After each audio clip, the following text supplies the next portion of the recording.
Please all rise for the arrival of the Senate President and the Senator Judges.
The Sergeant at Arms is directed to make a proclamation.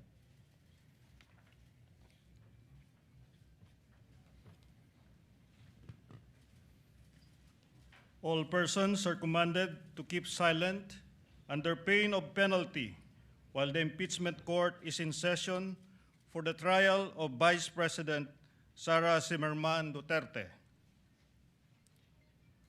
The impeachment trial of Vice President Sara Duterte is hereby called to order. We shall be led in prayer by Senator Bam Aquino.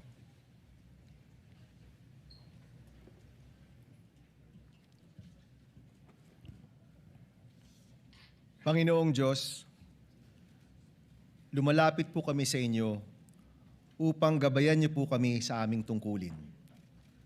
Pagkalooban niyo po kami ng malinaw na pag-iisip upang hanapin at makita ang katotohanan na walang kinikilingan. Panginoon, ipaalala niyo po sa amin ang aming kapangyarihang pinagkatiwala ay hindi dapat gamitin para sa sarili kung hindi para lang sa bayan. Naway ang prosesong ito ay maging daan upang mapagtibay ang katarungan at tiwala ng mamamayan. Panginoon, sa gitna ng prosesong ito, sa kabila ng mga magkakaibang pananaw at paninindigan, dalangin namin na magkaisa kaming lahat alang-alang sa katotohanan at katarungan. Pagkalooban niyo po kami ng lakas ng loob na ipaglaban ang tama ng karunungang kumilala sa katotohanan at ng pusong laging inuuna ang kapakanan ng inang bayan. Ito po ang aming taimtim na panalangin. Sa ngalan ng Ama, ng Anak, at ng Espiritu Santo. Amen. The Clerk of Court will now call the roll. Roll call of members. The Honorable Senator Judge Aquino. Senator Judge Cayetano Alan. Senator Judge Cayetano Pia. Senator Judge De La Rosa. Senator Judge Ejercito. Senator Judge Escudero. Senator Judge Estrada. Senator Judge Go. Senator Judge Ontiveros. Senator Judge Lacson. Senator Judge Lapid. Senator Judge Legarda. Senator Judge Marcoleta. Senator Judge Marcos, Senator Judge Padilla, Senator Judge Pangilinan, Senator Judge Soto III, Senator Judge Tulfo Erwin, Senator Judge Tulfo Rafi, Senator Judge Villanueva, Senator Judge Villar Camille, Senator Judge Villar Mark, Senator Judge Zubiri, the Senate President. With 21 senators present, the Chair declares the presence of a quorum. The Court was convened on May 18, 2026. For the record, since then, the Court has issued summons and conducted pre-trial proceedings which are all made part of the records of this case. Resolution number 39, or the Rules of Procedure of Impeachment Trials, as amended, shall continue to apply. Your Honors, we are now ready to hear the statement of the Senate President.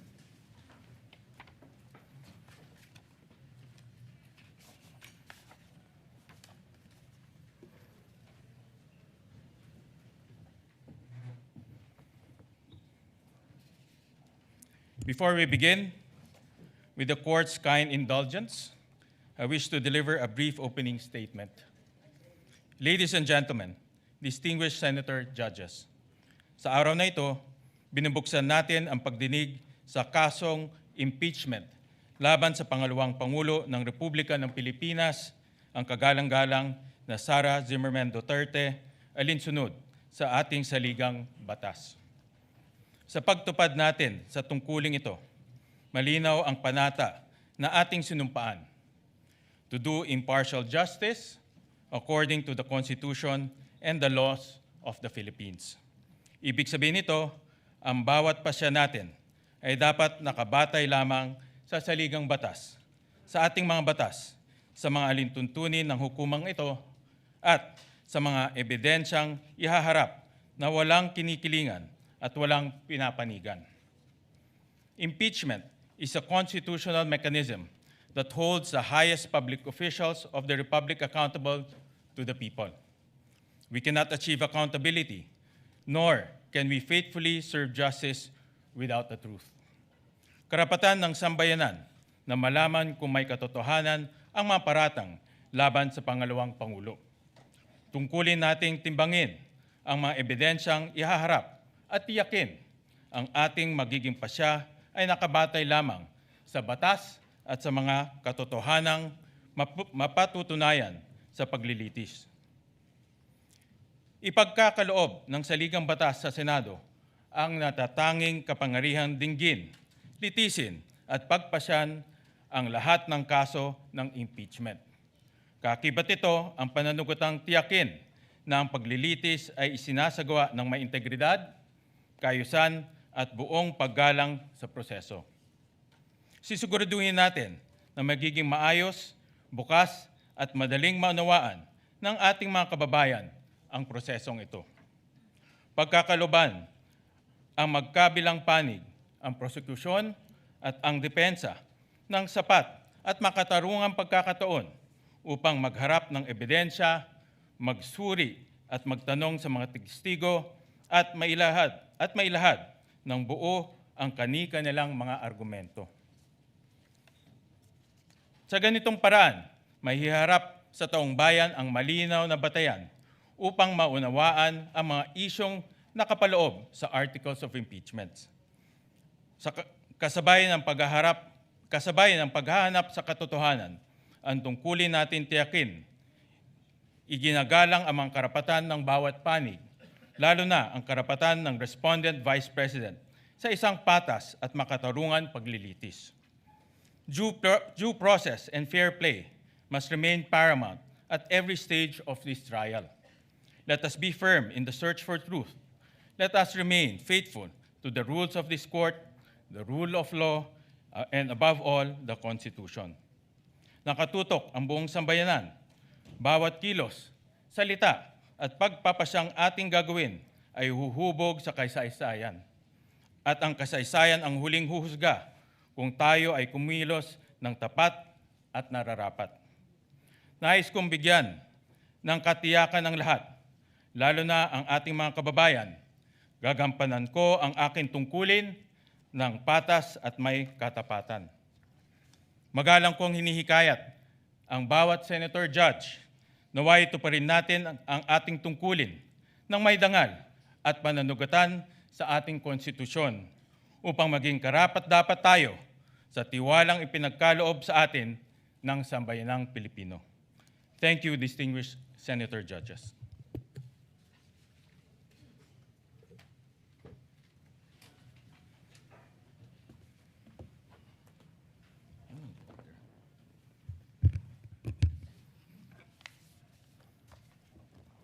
Pursuant to Rule 2, Paragraph 2 of the Rules of Procedure on Impeachment Trials, as amended, we now proceed to the election of the presiding officer of the impeachment court. Senator Judge Panfilo Lacson is recognized for the election. Point of order, Mr. Presiding Officer. Yes, we recognize the gentleman from Taguig. Thank you, Mr. President. Mr. President, Mr. Senate President and Presiding Officer, as the preamble of the Constitution said, imploring the aid of the Almighty God, And as you said yourself, that every stage of this impeachment, we have to make sure na patas, we have to make sure na may due process, we have to make sure that it is fair. It is very clear in the Constitution of the Philippines that the presiding officer is the Senate President. Section 3, paragraph 6 of Article 11 of the 1987 Constitution, the Senate shall have the sole power to try and decide all cases of impeachment. When sitting for that purpose, the senator shall be on oath or affirmation. When the President of the Philippines is on trial, the Chief Justice of the Supreme Court shall preside, but shall not vote. No person shall be convicted without the concurrence of 2/3 of all the members of the Senate. I will go to that other 2/3 inquiry later on because this is another threshold issue, Mr. President. But to further the point of order with the indulgence of Senator Lacson so that we can discuss this intelligently. On the final question of whether impeachment, on the issue of who shall preside, under the Constitution, it may seem that it does not say who should preside. But if you look at the records of the Constitutional Commission, number 40, 26 July 1986, the framers deliberately chose the phrase, sorry, Mr. President.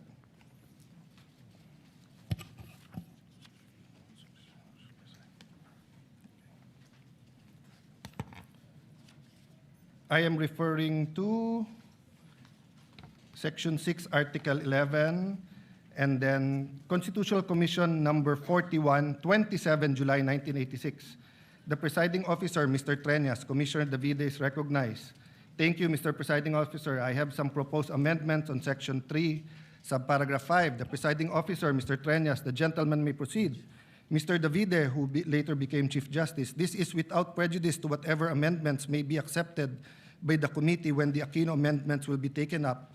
It would consist in adding a new sentence on line 20 before the phrase "no person shall be convicted," inserted the following: all other cases, the President of the Senate shall preside. The presiding officer, what does the committee say? Mr. Munsod, is it not understood that when the President of the Philippines is on trial, it is only time when the Chief Justice of the Supreme Court will preside? It is necessary to say that the Senate President shall decide during all the time. Presiding officer, Mr. Davide, Mr. Presiding Officer, I precisely presented this because we had a distinction when it comes to the Chief Justice Supreme Court. But with that clarification, that in all other cases, it should be the President of the Senate who shall preside, I withdraw my amendment. So it is but elementary, Mr. President, in statutory, especially construction of the Constitution, that the spirit as well as the letter is followed. The spirit of the Constitution is that it is the Senate President who will preside. This is not an ordinary statement, dictum, or it was not a capricious statement in the discussion, precisely because the Senate President is elected by the majority. As an example, when Senator Pimentel did not like the vote and did not vote with the majority, he offered to resign. So the point, Mr. President, is this. Number one, institutional integrity. We need to protect the legitimacy of these proceedings. Even with the substitute presiding officer acts fairly, a conviction or acquittal reached under constitutionally defective process would invite judicial challenge and cast doubt on the validity of the entire trial. Do we want to go 30 weeks? If we follow the number of days submitted in the pre-trial, 62 and 30, and 3 days every week, so 30 weeks yon. Then after the 30 weeks, we'll end up in the Supreme Court kasi kune-question natin kung tama ba kung sinong nag-preside. Why is it important? Why can't any of the 24 preside? Remember, under our very rules, hindi ko nababasahin para mas umikli, in our very rules, the presiding officer can decide on the spot, or he can throw it to the body, or he can call a caucus or whatever you call it to be able to decide. And we experienced that during the Corona trial. And that's one reason why everyone acclaimed the late Senate President Enrile, not only because of how he carried it himself, but how the consensus and how he carried it with the minority. Secondly, jurisdiction and regularity. The Senate's jurisdiction over an impeachment trial is constitutional. The exercise of jurisdiction must conform to the Constitution, and the Senate's validity adopted impeachment rules. We cannot say we're following the Constitution, then we will not follow the Constitution. If the Constitution and its framers prescribe who shall preside, who are we to change the Constitution here today? We cannot enlarge or diminish the Constitution arrangement through internal rules or through ad hoc resolution. Lastly, due process. Kailangan malinaw po sa lahat ng partido, both to the prosecution and the defense, kung ano yung korte, kung ano ang two-thirds, kung ano ang charges, kung sino magpre-preside. So kung now, during the first day, we're going to change who's going to preside, and it's against the Constitution, what more changes are we going to do in the next few days? Ano ang limit ng pwede natin palitan sa Constitution at hindi? The authority must come from the Constitution or the governing law, not from the vote of a tribunal. A litigant is entitled to have the case heard by the decision maker, designation by law. The law cannot say that ang mag-hear kay Senator Marcoleta ay Sandigan Bayan, tapos sa Court of Appeals natin siya dadalhin. Hindi pwedeng sabihin sa RTC dapat i-hearing si Juan de la Cruz, tapos sa Sandigan Bayan natin dadalhin. Hindi pwedeng sabihin tatlo sila sa CA, pero in this case, nagbotohan kami, isa lang kaming mag-hearing. Proceedings before a judge or hearing officer who lacks the legal authority are invalid regardless of fairness of the proceedings. A judgment rendered by court without jurisdiction is null and void and may be attacked anytime. It creates no right and produces no effect. It remains basic fact that in law, the choice of the proper forum is crucial, as the decision of a court or tribunal without jurisdiction is a total nullity. A void judgment for want of jurisdiction is no judgment at all. All performed pursuant to it and claims emanating from it have no legal effect. Tan versus Cinco, GR number 213054, June 15, 2016. Penned by Justice Perlas Benabe, First Division. The constitutional authority, Mr. President, is very clear. Now, let's put that aside for a moment. But we're not allowed to do that. But for a moment, let's put that aside, that the Constitution is not clear and does not tell us what to do. The rules of the Senate says that any amendment should be presented a day before. And that's why the then minority, when I was Senate President, walked out, because your contention was, when we gave it to the Committee on Rules, kahit mahigit isang araw na at binabalik ng rules, we did not follow the rules. So on the rump session or alleged rump session on June 3, first of all, you did not have a quorum of 13. But let's assume for the sake of argument, I'm not giving you that point. As far as I'm concerned, it's in the Supreme Court, walang quorum on 12. Assuming may quorum on 12, you did not follow the rules. There was not a one-day notice for the rules. And then if you look at the records, this impeachment court adopted the rules on May 18. So that means that it is this impeachment court that now has to adopt any amendment to the rules. We did not debate that amendment to the rule. We cannot now just change the rules. We're here for the opening statements. We're here for the trial. Are we here to change the rules? We're changing the rules here today, Mr. President. So, Mr. President, later on I'll ask permission to talk about yung two-thirds, because both the issue of the presiding officer and the issue of what constitutes two-thirds of all members is a threshold issue. Para maintindihan lang po ng lahat, lalo po sa mga kababayan natin na nanonood, Merriam-Webster, simple definition, a threshold issue is a preliminary question, minimum requirement, or foundation condition that must be met or resolved before proceeding to the substantive merits of a case, project, or process. In this initial criteria, if this initial criteria is not satisfied, further action is typically dismissed or halted. I want to avoid that this impeachment trial will be declared null and void. I want to avoid walkouts. I want to avoid any delays, Mr. President. The Senate President is more than capable. He said he is willing. He said he is ready. He has been in many situations in his life that people say you cannot do it, but he has done well. He has studied. So what's the issue? Why do we have to vote for a presiding officer, Mr. President? Why can't we follow the Constitution? So the point of order, Mr. President, is that amending the rules, implementing a null and void rule, and violating the Constitution will endanger this whole hearing, Mr. President. So please rule on the point of order, and I hope that the Senate President, who is more than able, will preside. Thank you to the gentleman from Taguig. Before I express my views on the matter, let me just put into the record the facts on when we amended Rule 2 of the Rules of Procedure on the impeachment trials. On June 3, 2026, Senator Juan Miguel Zubiri proposed Senate Resolution number 430, and that was adopted during that time. And then, on the same day, the same resolution was adopted and renumbered to Resolution number 40. It was published on June 9, 2026, in the Philippine Daily Inquirer, as well as Malaya.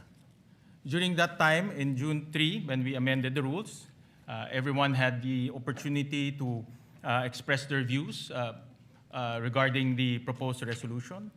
And since no one objected, we adopted Resolution number 430 and renumbered it to Resolution number 40. That is anchored on our Constitution, Article 6, Section 3, Paragraph 8 of the Constitution, that the Congress shall promulgate its rules on impeachment to effectively carry out the purpose of this section. So my view to the Mr. good gentleman, Mr. President, to the good gentleman from, yeah, let me just finish, sir. My view is this resolution has been duly approved, and everyone was given an opportunity to discuss that, to object. However, it was no one objected to that resolution, and it was duly approved by the body. So any discussion regarding this resolution should be discussed in plenary when the Senate convenes as a legislative body. In the past precedents, during the ERAP impeachment, November 15, 2020, the body as well approved the rules of impeachment in plenary. During the Corona impeachment, March 23, 2011, once again, resolution number 39 was adopted in plenary. So any issues pertaining to this resolution should be discussed in plenary when the Senate convenes as a legislative body. So that is the position of the chair and the view of the chair on this matter. Sir President, first, may I dispute that you used the word fact. It is not a fact that the rules were changed because it is being disputed that first, there was no quorum at that day. Second, if we are going to amend the rules of impeachment for the impeachment trial in plenary under the rules of the Senate, Section 136, second paragraph says, the rules may be amended by means of a motion that should be presented at least one day before its consideration. it was not presented on June 2. So we did not follow our rules. So a rule that was passed that did not follow our rules, or amendment that was passed that did not follow our rules, is void. You cannot get anything out of it. It is a nullity. So if today we pass a change in our rules and we do not follow our own rules in changing that rules, we cannot follow that rules. Secondly, Mr. President, the impeachment court already adopted our rules. Iba po ang plenary, tama po kayo doon, I agree with you there. Iba po yung impeachment court. So is the impeachment court now hostage or subject to whatever changes the legislative body does, and we will not adopt? Then why did we adopt the rules when we took our oath? We adopted it because the impeachment court is not powerless to talk about our rules. But finally, Mr. President, for the sake of argument, just for the sake of argument, wag na natin tignan yung mga amendments. It's against the Constitution. So can the impeachment court disobey the Constitution? If the Constitution says the presiding officer should be the Senate President, can we now say na no, pagbotohan natin kung sino? Because if we say that we can, what next? Will we add to the articles of impeachment? Will we lower the bar of the quantum of evidence needed? Will we say that baliwala na yung pre-trial brief at bahala na si Batman? So, Mr. President, I thought that's why we have the rules. Because when we have the rules, it dictates fair play. And the rule says it is the Senate President who will preside. So if now we're not going to follow the rules, anong pinag-uusapan natin patas? Anong pinag-uusapan natin due process? Anong pinag-uusapan natin na fairness? It is who we chose as Senate President is a political. So we made our case doon na we would have a more fair. You made your case, you got the majority. Now you got the majority, we will give you all the support, Mr. President. But we have to follow the Constitution. We cannot have a trial where we do not follow the Constitution, Mr. President. I think pinaka-basic po yun. Saan sa Constitution po nakalagay, Mr. President, that ang nakalagay dito po, only in case the President. Let me give you a hypothetical. God forbid, God forbid. God forbid may mangyari sa Pangulong Marcos, maging Pangulo ngayon po, si Sara Duterte. My view is tuloy yung impeachment. Pero, ang magpre-preside na yung Chief Justice. O pwede ba tayong magbotohan na wag yung Chief Justice ang, wag yung Chief Justice ang mag-preside? So how is it possible that today, we're starting out on the wrong foot by arguing who will preside when the Constitution already settled it, Mr. President? So I appeal to my colleagues. There are a lot of accommodations, there are a lot of things, may bigayan talaga dito. May botohan, may caucus, may in-camera discussions. Pero pagdating kung sino magpre-preside na malinaw sa konstitusyon, wag na natin pag-awayan yon. The prosecution is here. I think they're ready. The defense is here. I think they're ready. Let's give the Filipino people, a fair trial. Hindi po fair kung pipiliin natin kung sino ang kahit sinong magaling, kahit ako piliin nyo. Hindi ko po tatanggapin yon kasi mali po yon. Hindi po yun ang nakalagay sa Constitution natin. Very, very clear po sa records ng Constitutional Commission. Walang makaka-amend doon. We are not given any latitude on this matter, Mr. President. I appeal to you, Mr. President. This is your Senate presidency. Thank you. Thank you for that, those views to the good gentleman from Taguig. Kanina po, nabanggit ko ho na in my manifestation as the Senate President, that resolution number 39, or the rules of procedure on impeachment trial, as amended, shall continue to apply. So in other words po, rin-recognize ho nitong impeachment court yung amendments na ginawa ho natin noong June 3. At kagaya ho ng nasabi ko kanina, the humble view of this presiding officer is if there are any discussion on resolution number 43, as adopted as resolution number 40, it should be done in plenary. Because doon ho natin in-amend doon ho natin in-adopt yung impeachment, rules of impeachment doon rin ho natin inamendahan. At nabigyan naman po ng oportunidad ang bawat isa para magkomento, magbigay ng pahayag, magbigay ho ng kanilang legal opinion. Pero at that time, wala naman po ang nag-object at inadapt po ng Senado in a legislative body. So the position of the chair, if there are any comments, any legal opinions, any issues, it should be done through the legislative body of the Senate. Mr. President, there is no conflict, Mr. President. With your permission, Mr. President. There's no conflict. If you want to discuss it, in 3 weeks may session na tayo. So all we have to do today is follow the Constitution. You preside, then pagdating ng plenary, then we can debate whether we are allowed to amend the Constitution or not. Because, Mr. President, that's why I premise this not as a parliamentary inquiry or as a point of information or whatever we may call it. That's why it's a point of order. A higher point of order than the point of order in the rules is a point of order in the Constitution. The Constitution says it is the Senate President who will preside. So are we saying now, Mr. President, that the rules can amend the Constitution? Is that the ruling of the chair? Before I make my final ruling on this matter, may I recognize the gentleman from Pampanga, Senator Kiko Pangilinan. Thank you, Senate President.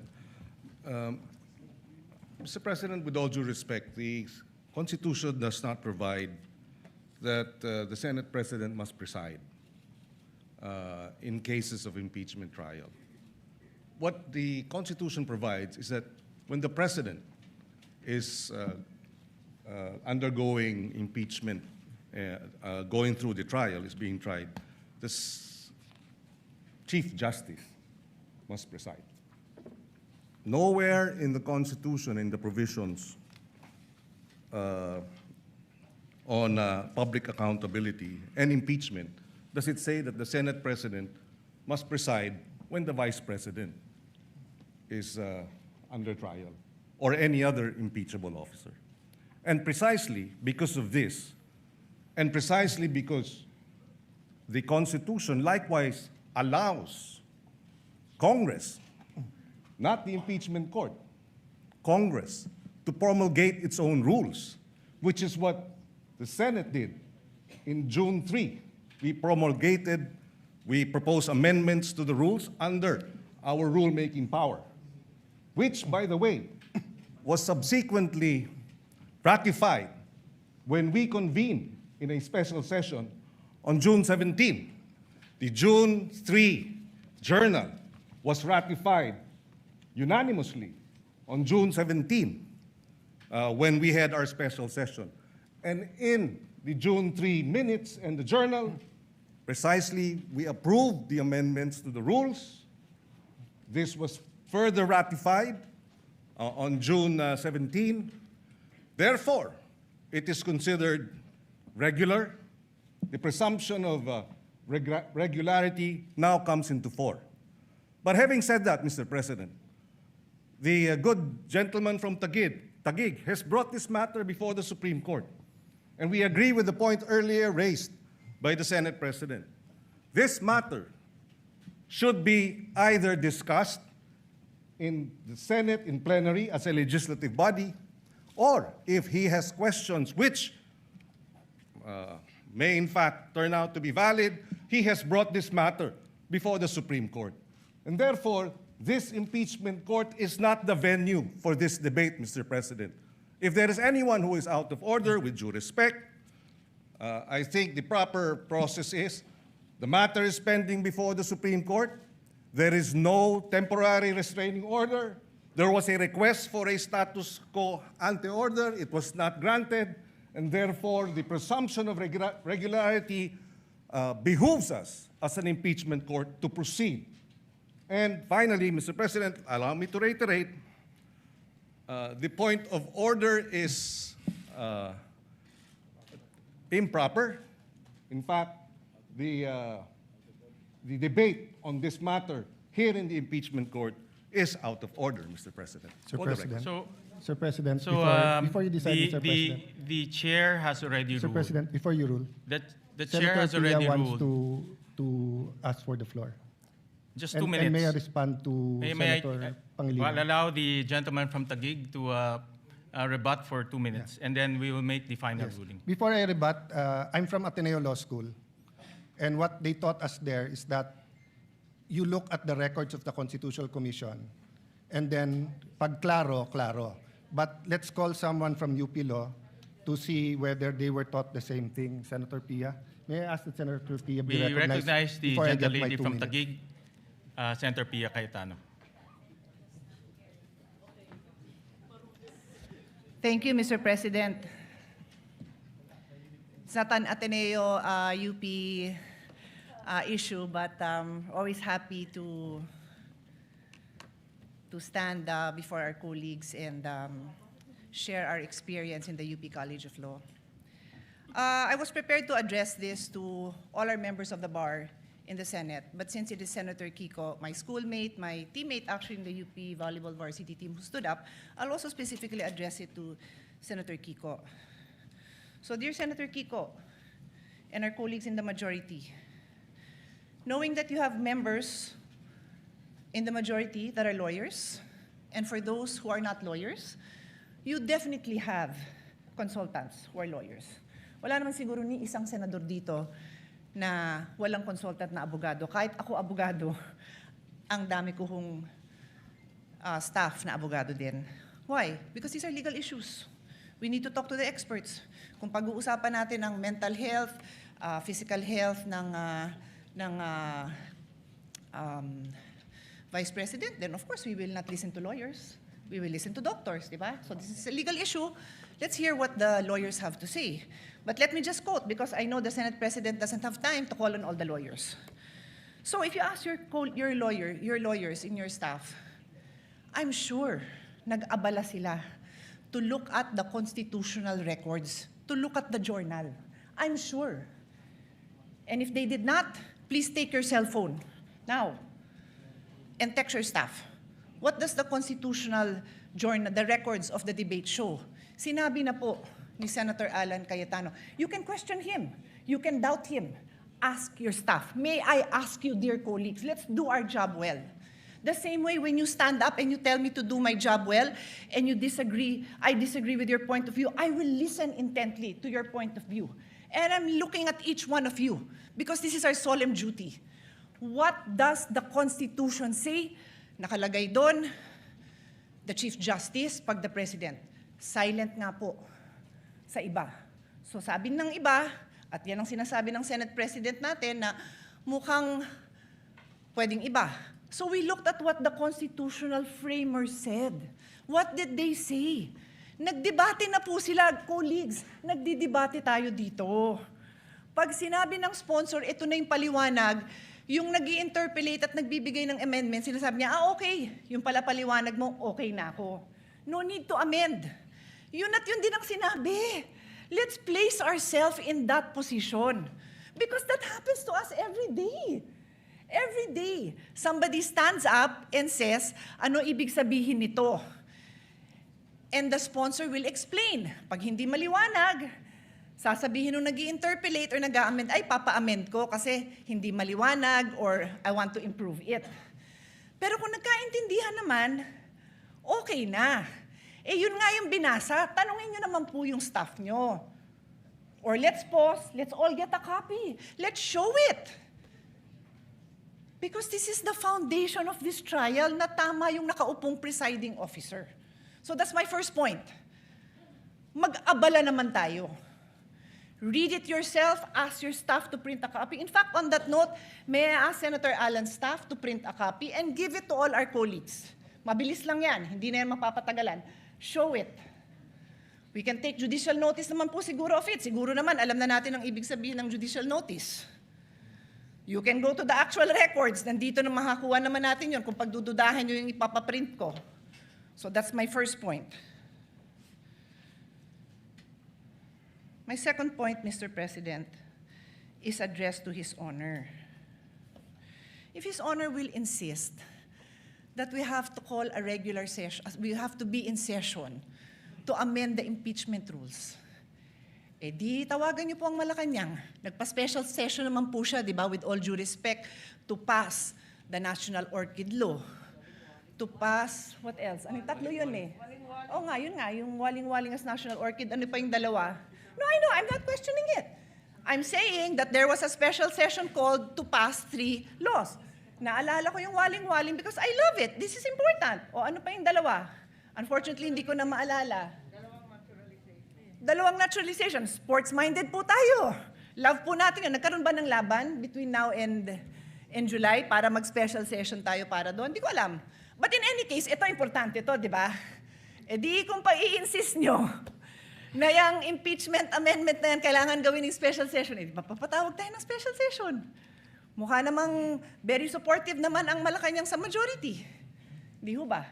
Pero I take the position that we are in impeachment court. We are already in impeachment court. Therefore, the amendments must happen here. Medyo common sense din naman po yan. I rest my case. Yun lang po. But as soon as the copies come, I will give it to you. Colleagues, look at it. Huwag tayong majority-minority botohan. Ayusin natin yung pagboboto natin dahil pinapanood tayo, pinapaniwalaan tayo, at umaasa sa atin ang taong bayan. Maraming salamat po. Once again, it is, again, before the chair rules, let me acknowledge a former Senate President, Senator Tito Soto. Thank you, Mr. President. Tama-tama yung sinabi ng distinguished lady from Taguig. Tanungin daw yung mga legal staff. Eh, binigay nga sa akin ng legal staff ko, eksakto ganito eh. Article 11, Section 6, page 154. Constitution is silent regarding presiding officer of Senate impeachment. However, the Constitution expressly provides that the Chief Justice will preside if President is on trial. O ngayon, yung mga graduate ng Ateneo, tsaka ng mga UP, ito ngayon yung legal maxim. Expressio unius et exclusio alterius. In other words, the express mention of one thing is the exclusion of another. Palagay ko, naintindihan nyo lahat ganyan. Itong akin, sa publiko yung sa akin. Ang sinasabi ng publiko ngayon, nanonood sa atin, dapat you should not resort in too much technicalities kasi ang public interest ang iniisip nila rito. They want to expedite the proceedings. They want the trial, not rules. They're interested in the trial, not rules. In the interest of justice, sabi nga nila, sometimes rules are not sacrosanct. But itong nangyayari ngayon dito, ang publiko ang importante rito. Where does the Constitution emanate from? From the public, from the people of the Republic. So, desisyonan nyo na to, Mr. President, para matapos na. Sir President, can I have my 2 minutes? Sir President. Once again, let me reiterate the position of the chair. My humble position is that this matter should be discussed during plenary when the Senate is convened as a legislative body. And may I ask the gentleman from Taguig if he is objecting to this position? Yes.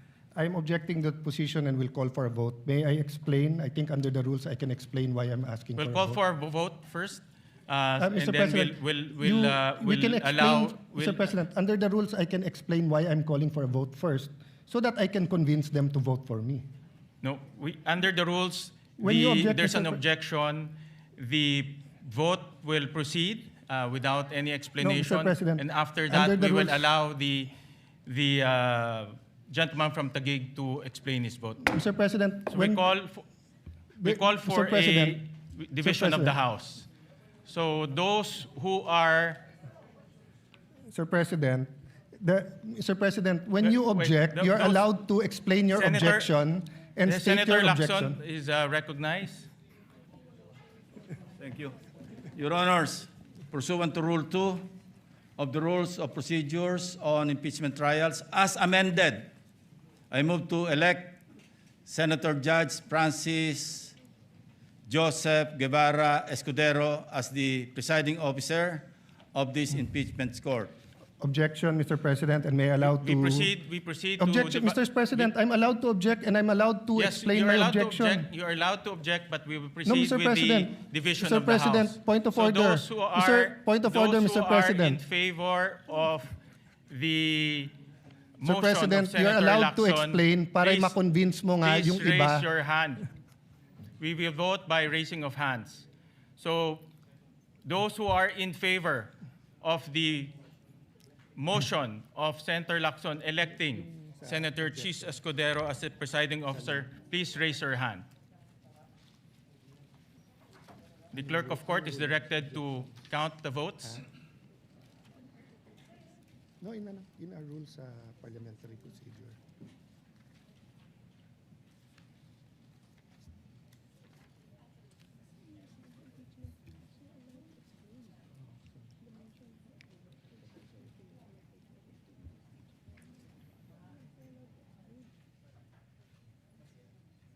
How many?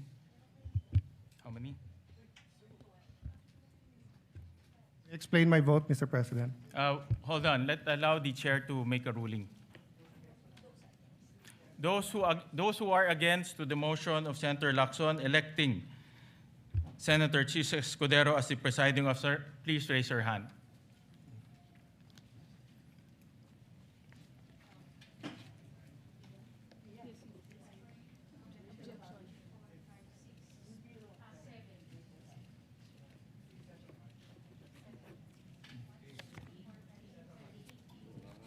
Ilan?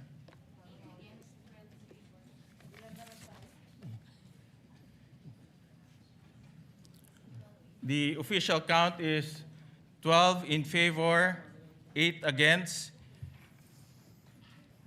The majority, those who are in favor, has it. Mr. President, The may I court explain? resolves to elect Senator Chis Escudero as presiding officer of the impeachment court. The duly elected presiding officer shall, under the same oath taken on May 18, 2026, immediately assume and exercise all powers, functions, duties, and prerogatives pertaining to or vested in a person presiding over the impeachment trial under the rules of procedure on impeachment trials, as amended, and shall give full effect to the powers inherent to the courts under Rule 135, Section 5 of the Rules of the Court. Mr. President, may I now explain my vote? You are allowed to explain your vote. You Mr. have 2 President, minutes. first of all, we cannot violate the Constitution. We put the whole impeachment trial at risk here. What Senator Tito Soto, former Senate President, what his staff did not tell him is that there is such a thing as procedural due process, and that who presides goes into due process and fairness.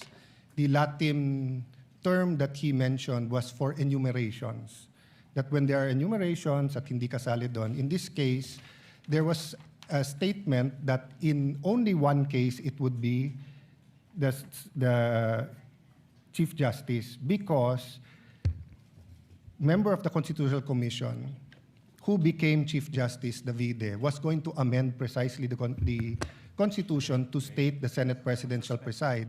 But upon explanation by the sponsor that it is understood that it is the Senate President, then it should be the Senate President. And dun sa sinabi ni Senate President Soto that ang gusto ng tao ay mag-umpisa na, precisely, kanina pa dapat tayo nag-umpisa kung nag-preside ang Senate President. Secondly, this is when you have threshold issues, issues that go into due process fairness. If we're going to say that ang gusto ng tao i-convict na lang, then let's just blurt it out. Now, if we're going to say we want a fair trial, let's make sure that every aspect of this trial is fair. So that's why, Mr. President, if you read the rules, the presiding officer shall have the power to make an issue by himself or by the Secretary of the Senate all orders, mandates, writs, authorized by these rules of the Senate, and make and enforce such other regulations, orders, premises that the Senate may authorize or provide. Nandito din, Mr. President, that the Senate President may by himself, or bottom line, Mr. President, pwedeng mag-decide ang Senate President o sa atin. And Mr. President, there are issues that goes into fairness. You know, the AMLA will be a witness here.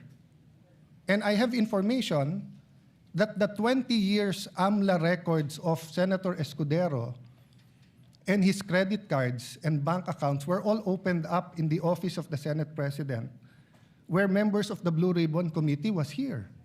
Then we're going to ask him to preside. So there's a problem with, this is my explanation. This is my explanation. This is my explanation. To the gentleman This is from factual Taguig. and this is my explanation. So I will stop there. With all due respect, your statement's already out of order.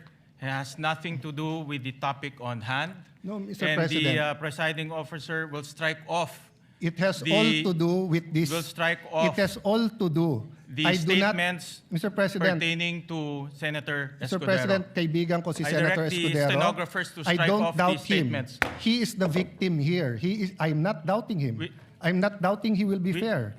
I am saying, do we want a fair suspend trial the or not, session Mr. for a few President? minutes to request the presiding officer, Senator Chis Escudero, to ascend the rostrum. Session Mr. suspended. President, on this issue, still on this issue,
Jaime na lang yan.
Trial is resumed. Mr. President, What is the pleasure of Senator Judge Cayetano? Mr. President, I'm explaining my vote. The lady has 2 minutes. Thank you. Dear colleagues, my explanation includes a reminder to all of you na kung di nyo kasundo si Alan, malamang kasundo nyo ako. So, if sarado ang pag-iisip nyo na si Alan nagpaliwanag, ako naman ang magpapaliwanag. Pagbigyan nyo naman ako. But what I'm saying is not new from what Senator Alan Cayetano expressed. And I have here copies of the constitutional verbatim debate on this provision. And as Senator Alan read, sinabi ni Mr. Monsod, is it not understood that when the President of the Philippines is on trial, it is the only time when the Chief Justice of the Supreme Court will preside? Is it necessary to say that the Senate President will preside during all other times? Ulitin ko yung tanong, kasi yun ang tanong natin today. Is it necessary to say in the Constitution that the Senate President will preside during all other times? Ang sagot ni Mr. Davide, Mr. Presiding Officer, I precisely presented that because we have a distinction when it comes to the Chief Justice of the Supreme Court. But with that clarification, that in all other cases, it would be the President of the Senate who will preside, I withdraw the amendment. Kaya clear sa Constitution that in all other cases, the President of the Senate will decide. Wala, hindi ho applicable dito yung excluso unos. Hindi ko na-memorize yan kasi I graduated in 1991. And we took that up in 1987. But the phrase is, pag hindi kasama, excluded. Hindi po applicable yon. With all due respect to our former Senate President, it is the intention of the framers that matter. I will ask the page to help me distribute this among our colleagues.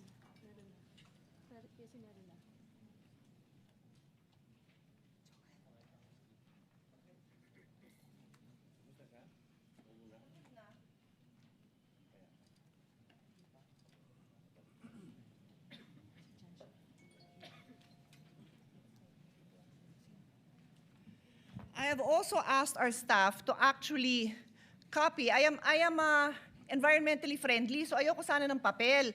Pero alam ko na hindi po lahat sa atin gumagamit ng digital, ng electronic gadgets, kaya pinapil ko na lang. Pero kailangan ko pakita sa inyo yung mismong nasa journal, yan din yon. Yan din yon, my dear colleagues. Yun lang hiling ko sa inyo. Intindihan naman natin yung nandito. Bumoto na. Pero intindihan naman natin kasi this is just the first day. We cannot disregard the Constitution. And I continue, Mr. President.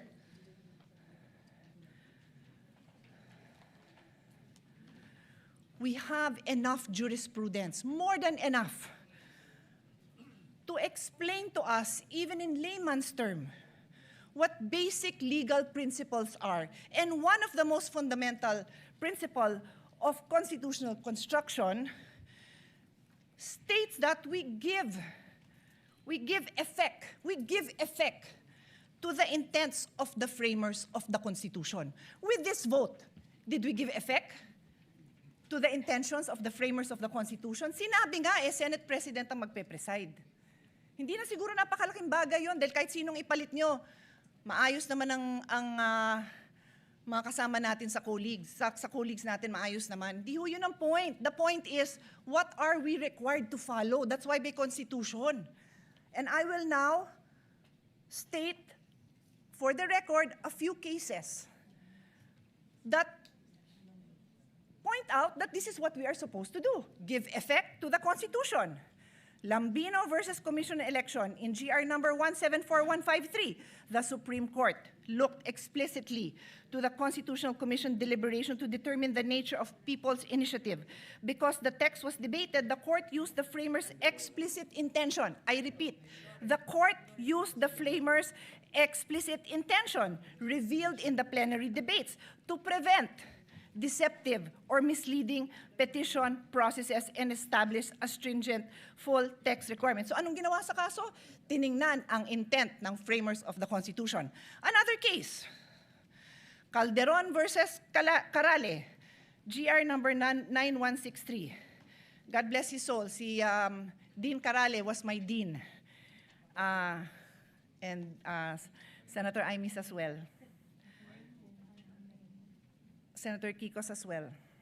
He was with my father in the University of Michigan. So, pagbigyan niyo na ako a moment of remembering him.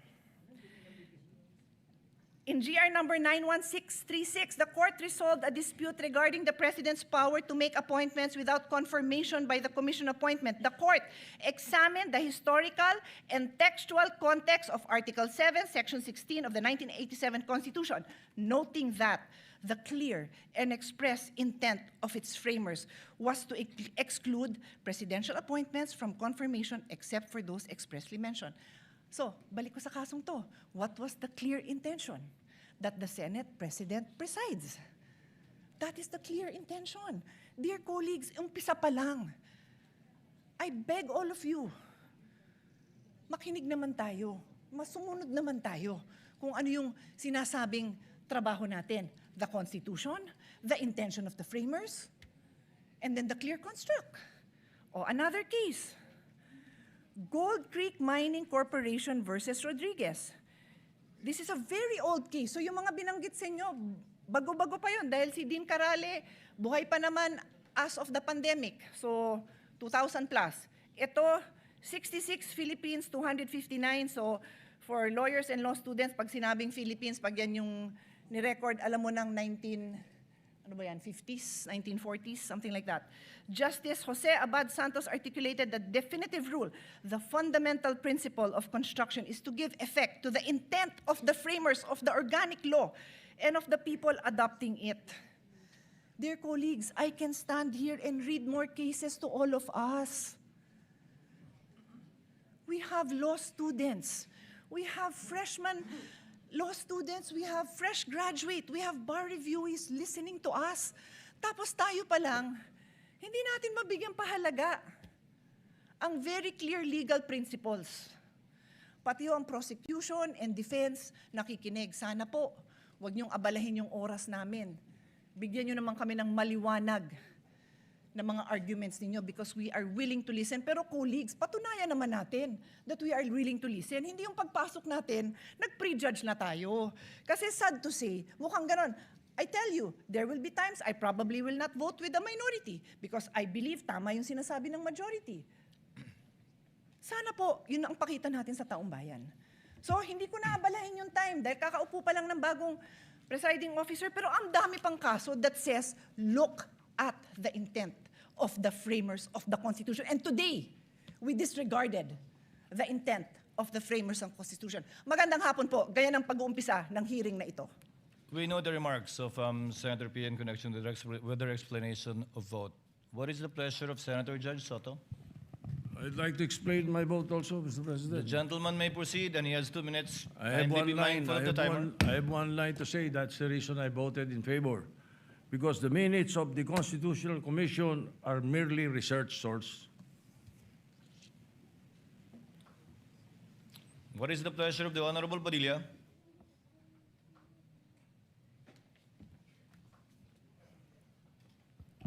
Ginoong, Will the gentleman explain his vote? opo.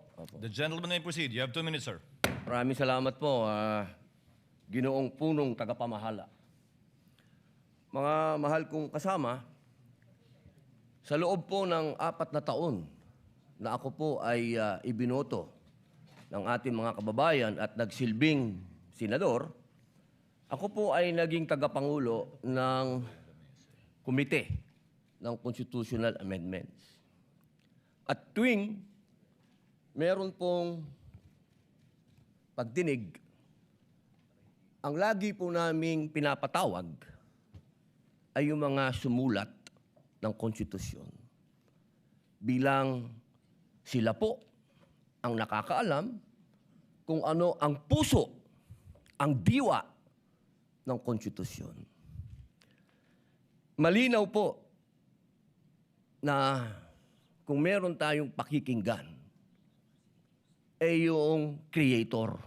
Hindi po ba? Tayo naman po lahat ay naniniwala sa Panginoong Diyos, kaya tayo po ay naniniwala sa salitang creator, tagapaglikha. At ang lumikha po ng konstitusyon ay itong mga taong nabanggit sa ipinamahagi ng ating mahal na Senadora Cayetano. Malinaw po dito. Nasabi na po sa English ito. Mainam po ay sabihin po natin sa Tagalog upang mas maintindihan po ng ating mga kababayan. Humingi po ako ng tulong sa Google kasi legal terms po ito. Hindi naman po ako nagtapos sa UP, hindi rin po ako nagtapos sa Ateneo, nagtapos po ako ng criminology at UP rin sa University of Prison. Ang sabi po dito, sa Tagalog po Ginoong Presiding Officer, eksakto ko itong hinihain dahil nagkaroon tayo ng pagkakaiba pagdating sa punong maestrado ng Korte Suprema. Ngunit sa paglilinaw na iyon, na sa lahat ng ibang mga kaso ay ang Pangulo ng Senado ang mamumuno. Kaya binabawi ko ang nasabing susug. Ang nagsabi po nito ay ang dating Justice Davide. Ngayon, mga mahal kong kasama, at sa ating po mga taga-subaybay, ang batas po ay precise. Hindi po ito pwedeng iba-ibahin o baluktutin. Kung ano ang sinabi lalo ng saligang batas, ay sana po ay panghawakan natin. Ngayon, sa loob po ng 4 na taong ko dito, lagi pong sinasabi yung tradisyon. Minsan, yung rules na yan, nawawala yan Ilang beses na ho ako naguluhan dito dahil, teka, sundin natin yung tradisyon kaysa yung rules. 2 beses na po nagkaroon ng impeachment. Yung unang impeachment, ang nag-preside ay yung Chief Justice, yung kay Pangulong Estrada. Yung sumunod po, nandito na po ako nun. Ang nag-preside ay ang mahal na Bicolanong kaibigan ko, Senador Chis Escudero. Yun po kasi yung nasasabi sa saligang batas at tradisyon. Yun na po yung nangyari. Ngayon, gusto ko pong tanungin yung mga kasama ko sa majority. Personal na tanong po ito. Nung hinihikayat po akong sumama sa majority, isa lang ang sinabi ko. Kung si Senator Chis Escudero, ang kababayan kong Bicolano, ang gagawin yung Senate President, lilipat ako sa inyo. Ang hindi ko maintindihan, bakit ngayon pinipilit natin ng ating presiding officer, si Chis Escudero. Ba't hindi natin siya ginawang Senate President noon? Yun lang po ang tanong ko. Maraming salamat. The remarks of the gentleman is noted. Senator Marcos, what is your pleasure, ma'am?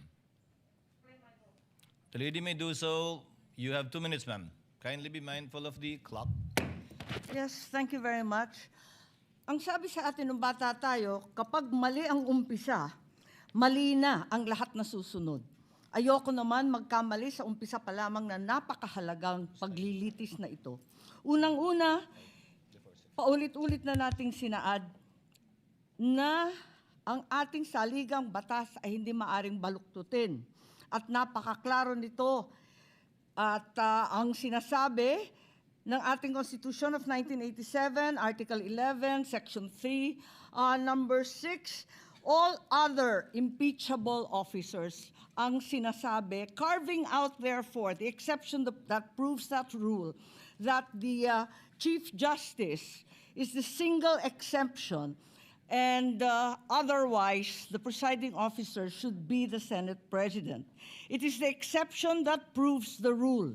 Palibasa na uso ang Latin, may kabaliktaran din sa kinote ni Senator Soto, expressio unius est exclusio alterius. Palibhasa, hindi naman in-exempt, ibig sabihin na laging dapat ang Senate President ang presiding officer. Ikalawa, nakita naman natin ang mga debate, ang listahan ng mga sinabi at paliwanag nung dating Chief Justice natin, si Mr. Davide, nung panahon, nung convention. Contextual reading and the thorough debate do not allow for any interpretation whatsoever. And we should abide by that. Ikatlo, yung kaduda-dudang quorum nung June 3 na pinapaliwanag ng aming minority leader na hanggang ngayon nakatenga pa rin. Kung tutuusin, nung sinasabing na amyenda, yung Supreme Court petition ay pending pa, kaya hindi karapat-dapat na yon ang sundan. Ikalima, it's not the impeachment court but the Senate that amended the rules. Kaya para sa akin, napakaraming dahilan, huwag sana nating sayangin itong napakahalagang responsibilidad natin at huwag mag-umpisa sa mali itong paglilitis. Maraming salamat. Thank you, Senator Marcos. Duly noted and entered into the records. The pleasure of Senator Legarda. Senator Judge Legarda, rather.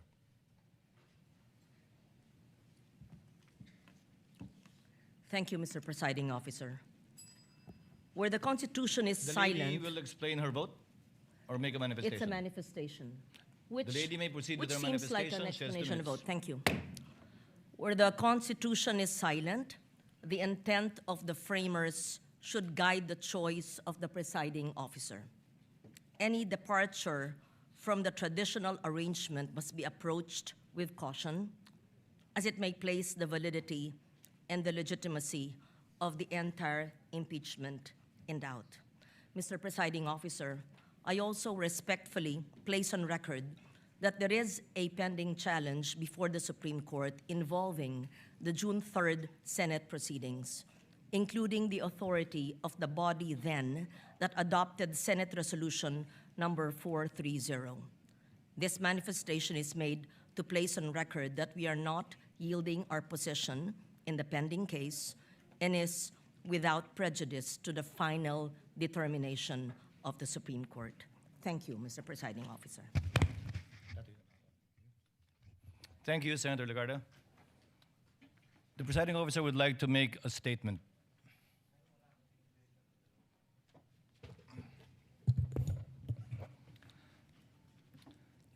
sa mga ginagalangan kong kapwa Senator Judge, sa ating mga minamahal na kababayan, sa mga partido sa kaso na kabinbin ngayon sa Senado, isa pong maganda at pinagpalang hapon sa ating lahat. Sa araw na ito, muling gagampanan ng Senado ang isa sa mga pinakasagradong tungkuling iniatas ng saligang batas. Ang pag-upo natin bilang isang impeachment court para litisin at husgahan ang pangalawang Pangulo. Kinikilala ng ating saligang batas na may mga opisyal na may hawak ng kapangyarihan at pananagutan na napakabigat. Para sa kanila lamang itinakda ang impeachment bilang tanging paraan para sila ay panagutin. Article 11, Section 2 of the Constitution enumerates these officials: the President, the Vice President, the members of the Supreme Court, members of the Constitutional Commissions, and the Ombudsman. They are not ordinary public officers. According to the late former Senate President Juan Ponce Enrile, they hold, quote, the highest and most sensitive offices of government. They may be removed from office only upon conviction for offenses of the highest constitutional gravity: culpable violation of the Constitution, treason, bribery, graft and corruption, other high crimes, or betrayal of the public trust. Impeachment is a means to preserve constitutional government through the removal and disqualification, if so warranted, of an unfit official from a position of public trust. 5 opisyal pa lamang ang na-impeach ng Kamara de Representantes sa ating kasaysayan sa ilalim ng 1987 Constitution. Una, si dating Pangulong Joseph Estrada noong 2001 na ang paglilitis ay naungusan ng mga pangyayaring humantong sa EDSA 2. Ikalawa, si Ombudsman Mercy Gutierrez noong 2011 na nagbitiw bago pa man mabuksan ang kanyang paglilitis ng Senado. Ikatlo, si Chief Justice Renato Corona noong 2011 din na nilitis na patunayang nagkasala at inalis sa tungkulin ng impeachment court bilang punong mahistrado. Ika-4, si dating COMELEC Chairman Andres Bautista noong 2017 bagamat nagbitiw siya sa pwesto bago pa man mapadala ang Articles of Impeachment sa Senado. At ika-5, si Vice President Sara Duterte noong 2025. Subalit ang nasabing Articles of Impeachment ay idineklara ng Korte Supremang null and void ab initio kung kaya't ito ay inarchive ng Senado. Siya ay muling na-impeach sa kasalukuyang taon at ngayon nahaharap sa paglilitis na ito. Ipinakikita lamang na maikling talaan nito na ang impeachment ay hindi isang pangkaraniwang kaganapan. Turing nga ng Korte Suprema, quote, it is the most difficult and cumbersome mode of removing a public officer from office. Subalit, ang paglilitis na ito ay hindi lamang hindi pangkaraniwan, ito ay tunay na bukod tangi. Bakit? Una, si Vice Presidente Sara Duterte ang kauna-unahang opisyal na 2 beses na na-impeach ng mababang kapulungan. Pangalawa, siya ang kauna-unahang Vice Presidente na haharap sa paglilitis ng isang impeachment court at pangalawang opisyal lamang na halal ng sambayanan na sasailalim sa prosesong ito. Pangatlo, siya ay hinahalal ng may pinakamalaking mandatong pinagkaloob ng sambayanang Pilipino sa sinumang kandidato sa ating kasaysayan. Mahigit 32 milyon o 61% ng kabuuang boto para sa ikalawang Pangulo. Pang-apat, ang Articles of Impeachment laban sa kanya ay inendorso ng 277 na miyembro na kumakatawan sa ating mga mamamayan mula sa iba't ibang distrito at sektor at ng ating bansa, na katumbas ay mahigit 80% ng kabuuan ng Kamara de Representantes. Terminating an elected mandate before the end of its term is among the most drastic acts our constitutional democracy can undertake. This is why the trial must be guided with prudence, tempered by caution, and marked with unquestionable impartiality. We must avoid even the appearance of impropriety and observe the cold neutrality of an impartial judge at all times. May I therefore caution my fellow senator judges, the prosecutors, the respondent, and their respective counsels and witnesses to refrain from making any comments and disclosures to the public pertaining to the merits of this trial as mandated by the impeachment rules itself. Let us heed the words of the Supreme Court that said, impeachment is not a chance to settle political scores. It is not a stage for political theater or personal attacks, Because when the focus shifts to the person rather than the alleged wrongdoing, the process loses its integrity. As presiding officer, I shall do my part to uphold the fairness and integrity of this process and shall see it through to its proper conclusion. At this point, I would like to thank my colleagues for their trust and confidence. I did not seek nor did I ask for this responsibility, but neither will I shirk from fulfilling this duty without fear or favor. This now brings me to the threshold questions that will guide the conduct of this trial and the rulings of the chair. First, what is the number of votes needed to convict the respondent? Second, what is the quantum of proof required to sustain a judgment of conviction or acquittal in these proceedings? Third, how strictly or liberally will this court apply the rules in resolving questions of procedure and evidence? On the first issue, the Constitution provides that no person shall be convicted without the concurrence of 2/3 of all the members of the Senate. With 24 members of the Senate, a literal interpretation of this means that conviction requires the affirmative vote of at least 16 senator judges. This literal interpretation finds direct support in the 2000 case of Bayan versus Zamora, which concerned the Senate's compliance with the 2/3 vote required to concur in a treaty. Despite having only 23 incumbent senators at that time, then Senator Gloria Macapagal Arroyo was elected as vice president. Therefore, there were only 23 senators. The court held the charter provides that the Senate shall be composed of 24 senators. Without a tinge of doubt, 2/3 of the figure, or not less than 16 members, is an unquestionable compliance with the requisite number of votes mentioned in Section 21 of Article 7. It behooves, therefore, all of us to observe the same fidelity with the Constitution in this trial, which affects not only the mere ratification of a treaty, but more so affects the substantial rights of the respondent, as well as the sovereign will of the people as expressed in the overwhelming mandate given to her. This is the prevailing law today. Whether we agree with it or not, we must abide by it. However, those who disagree are not without recourse, because this is without prejudice to the right of any party who holds a different view to seek judicial relief. And should the Supreme Court, who possesses the sole authority to interpret the Constitution by virtue of its power of judicial review, render a different ruling on this question other than what the chair has stated, this court and this representation shall faithfully abide by that ruling of the Supreme Court. On the question of quantum of proof, given that impeachment is a sui generis constitutional proceedings, the standards of proof that govern administrative, civil, and criminal proceedings do not apply. However, this does not mean that senator judges shall rely solely on their conscience in deciding this case. No less than the Supreme Court also said that, quote, decisions regarding whether to acquit or convict must be based upon clear charges supported by sufficiently clear and convincing evidence. Furthermore, let me be clear that the burden of proof in these proceedings rests upon the prosecution. It does not and will not shift. The respondent is afforded the presumption of innocence and has no obligation to disprove the charges against her. Finally, we turn to the application of the rules of court in these proceedings. Rule 1, Section 6 of the Rules of Courts provide that the rules shall be liberally construed in order to promote their objective of securing a just, speedy, and inexpensive disposition of every action and proceeding. We are also guided by the Supreme Court's Bench Book for Trial Judges, which reflects a long-standing principle of adjudication.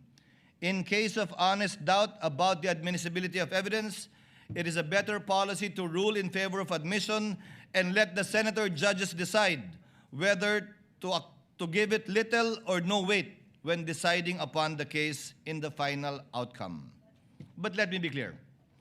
A liberal construction of the rules is not a license to ambush the opposing party, bypass due process, or introduce unverified evidence that would prejudice the fair and orderly conduct of this trial.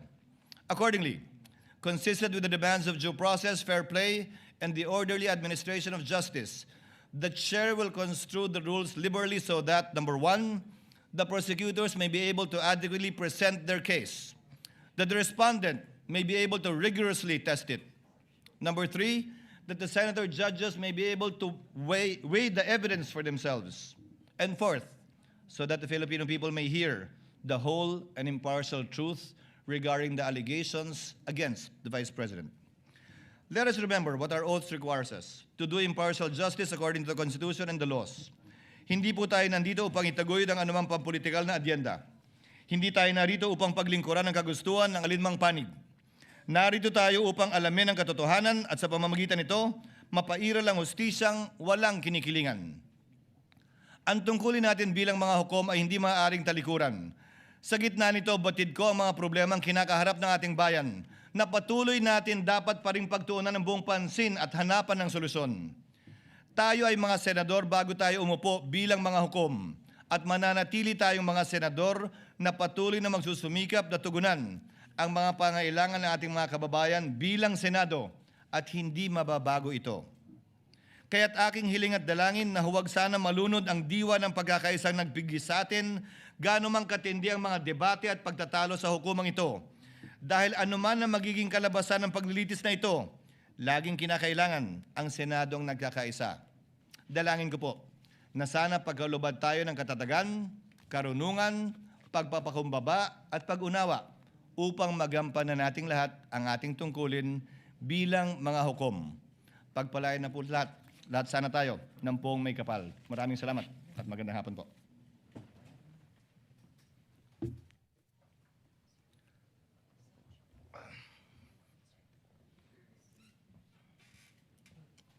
Mr. Presiding Officer. Before we continue, Chair would like to make of record that Senator Joel Villanueva will insert his explanation of vote into the records.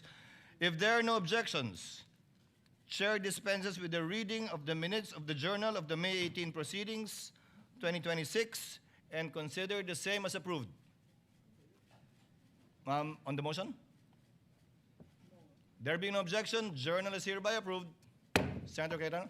Mr. President, let me thank you and just make the manifestation that this representation believes that it is a threshold issue, the number of senators to convict, and 2/3, the logical, fair, that would give justice to the Constitution 16. So I thank you for that statement. And as you mentioned, it is a statement of the court, not only of the presiding justice, because napaka-importante na sa umpisa pa lang, alam na ng prosecution at alam na ng depensa kung ilan. Having said that, Mr. President, as to the issue of the presiding officer, not to take up more time, I'd like to register a continuing objection, but instead of giving my arguments, may I submit it in writing, with basically saying that violation of the Constitution is not a technicality. But if our dear colleagues would allow, we will just submit it in writing, Mr. President. Whoever wants to join. The continuing objection of the gentleman is noted, and he may so submit his extended written explanation in writing for the record. Senator Cayetano? Thank you, Mr. President.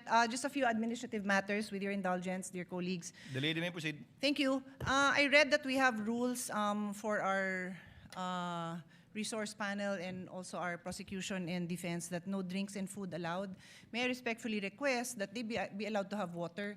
It's a basic human right naman siguro na makainom ng tubig.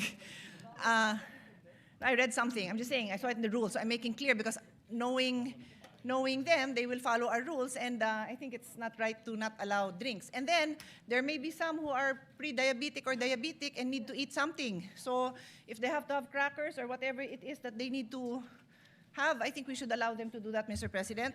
Sama-sama ko na yung rules ko, ha.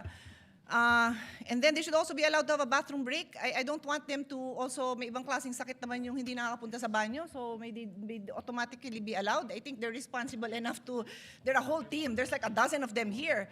And then finally, sitting is the new smoking. May we also allow them, without them having to ask for permission, to stand up, stand in the back, and to stretch their legs, because it is not healthy to be sitting down for 2, 3, 4 hours, and I think our hearings will go on for a long time. So that is my humble submission for the health and wellness of our prosecution and defense panel. Thank you, Mr. President. Noted, and we will discuss the matter with the parties. Senator Pangilinan. Yes, Mr. President, if I may be likewise allowed to submit a written explanation of my vote, particularly on the matter of referring to the Constitutional Commission when the debates of the Constitutional Commission, Mr. President, where I believe there is a contrary opinion, which the Supreme Court, in fact, ruled in previous rulings, the Chavez case, Mr. President, for the records. Noted, the gentleman may do so. If there are no other matters, we now proceed to trial. The clerk of court will please call the case before this impeachment court. Case number 004-2026 in the matter of impeachment trial of Vice President Sara Zimmerman Duterte. Appearances for the prosecution.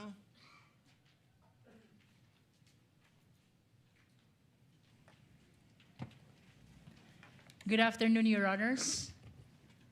We are 11 House prosecutors and 15 private prosecutors.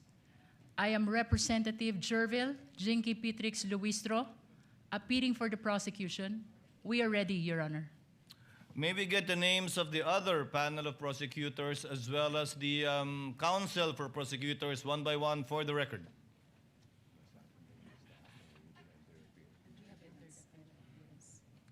Good afternoon, if Your Honors, please. We have already submitted the names of the public and private prosecutors who have formally entered their appearance. Ako po si Representative Jose Manuel I. Diokno, magalang pong humaharap sa Senate Impeachment Court. Ready po. Noted.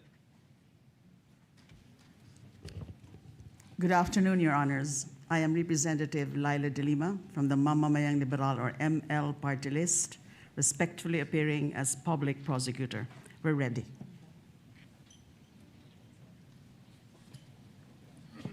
Good afternoon, Your Honor. I am Congressman Joel Chua, respectfully appearing for the public prosecutor representing the 3rd District of Manila. Good afternoon, Your Honors. I am Arlene Kakabagaw from Dinagat Islands, representing the public prosecutor, Your Honor. Good afternoon, Your Honors. I am Representative Lawrence Rivera Defensor from the 3rd District of Iloilo, respectfully appearing as public prosecutor. Good afternoon, Your Honors. Representative Jonathan Keith Flores of the 2nd District of Bukidnon as public prosecutor, Your Honor. Good afternoon, Your Honors. Representative Isabel Maria Jorge Zamora from the Lone District of San Juan City as public prosecutor. Good afternoon, Representative Terry Don of Bicol Saro Party List. We are ready, Your Honor. Maraming salamat po. Good afternoon, Your Honors. Representative Ramon Rodrigo L. Gutierrez of One Ready Party List, respectfully entering appearance for the public prosecution. Good afternoon, Your Honors. Representative Lordan Swan of the 1st District of Cagayan de Oro City, respectfully appearing for the prosecution. For the record and for the information of our prosecutors, the term used in our rules for the public prosecutors, as you so mentioned, should be panel of prosecutors of the House of Representatives, and insofar as I've been hearing the term private prosecutors, the private lawyers will be referred to as counsel for the prosecutors. You may proceed. Good afternoon, Your Honors. I'm Attorney Lorna.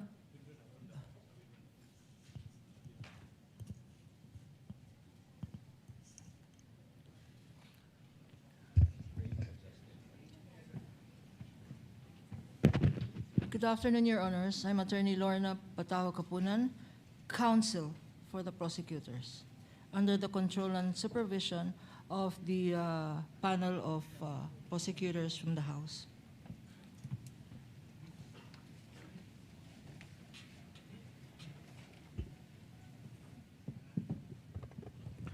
Magandang hapon. Ako po si Attorney Amando Virgil D. Ligutan ng Sapayan Lim Alvarez and Ligutan Law Offices or sa Legal Law from Cebu City. We are under the direct control and supervision of our honorable prosecutors from the House of Representatives. Ready, Your Honor.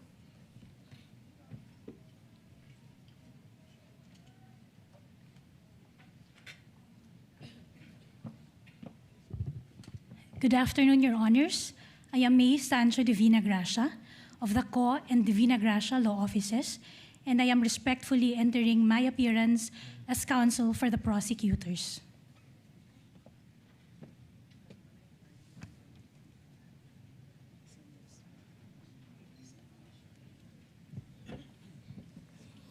Your Honors, good afternoon. I'm Attorney Lino Chris Patao Kapunan, respectfully appearing as counsel for the prosecutors, acting under the direct control and supervision of the panel of prosecutors of the House of Representatives.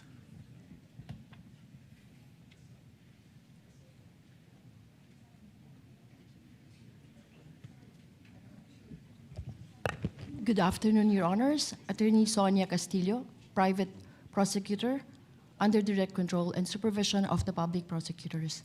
We are ready, Your Honor.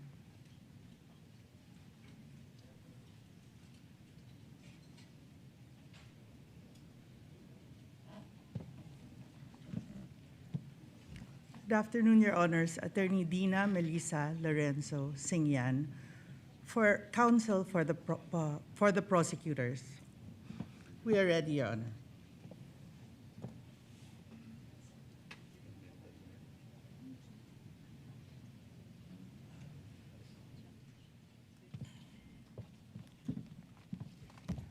Good afternoon, Your Honors.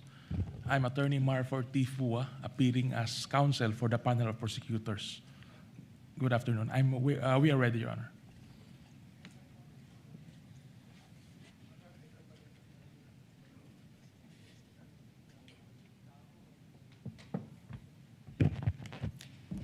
Good afternoon, Your Honors. I am Attorney Erwin G. Matib, respectfully appearing as counsel for the prosecutors. We are ready.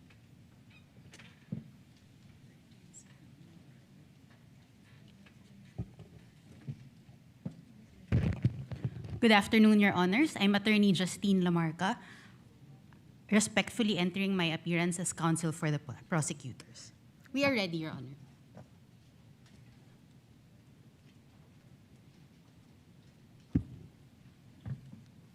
Good afternoon, Your Honors. With respect, James Brian Ibrahim Ali of Pecca Barlow, formerly Ponce Enrile Reyes and Manalastas, appearing as counsel for the prosecutors. We're ready to proceed today, Your Honor.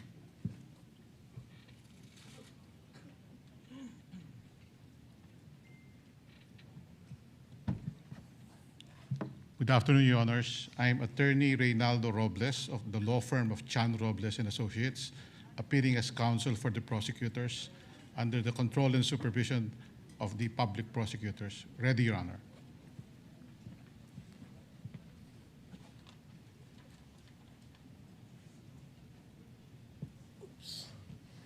Good afternoon, Your Honors. Bettina Nepomuceno Zamora, respectfully appearing as counsel for prosecutors. We are ready.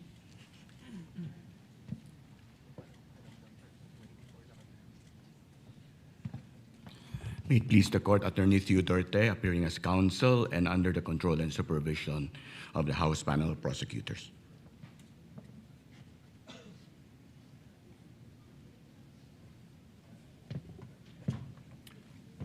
Good afternoon, Your Honors.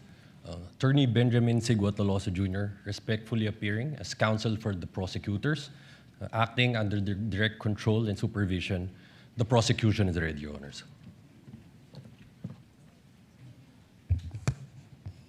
No other entry of appearances? That's it? How many in all, Representative Luistro? 11 on the part of the House insofar as the panel of prosecutors is concerned, and? We understand, Your Honor, that only 13 private prosecutors entered their appearance today.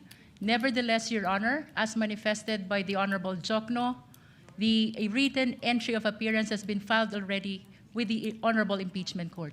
Nevertheless, as they appear or will be participating in the trial, kindly inform them to enter their formal appearance during the trial. Your Honor, the entire 15 private prosecutors have filed already their written entry of appearance with the Impeachment Court. The articles of impeachment will be presented by 4 separate teams, Your Honor, and that explains why the House prosecutors, or the panel of prosecutors, are joined by 15 private prosecutors, Your Honor. Noted. Thank you, ma'am. Senator Cayetano, what is the pleasure of the lady from Taguig? Yes, Mr. President, I just have a question for the prosecution panel. I understand that there is no requirement for the members of the House who form part of the prosecution to be lawyers. But may I know if they are all lawyers, and if some are not, may we know who are not lawyers? Thank you. Your Honor, all the 11 House prosecutors are members of the legal profession. Does that satisfy the senator judge? Yes, I was just curious, Mr. President, because it's not a requirement, so I was just curious if, in fact, they are lawyers. Thank you. Duly noted. The response of the lead prosecutor is duly noted. Your Honor, may I just enter a correction to the earlier manifestation? The lady may proceed. Instead of 13, 14 private prosecutors are able to enter their appearance today. Nonetheless, all the 15 have filed their written entry of appearance with the impeachment court, Your Honor. Noted. Appearances for the respondent.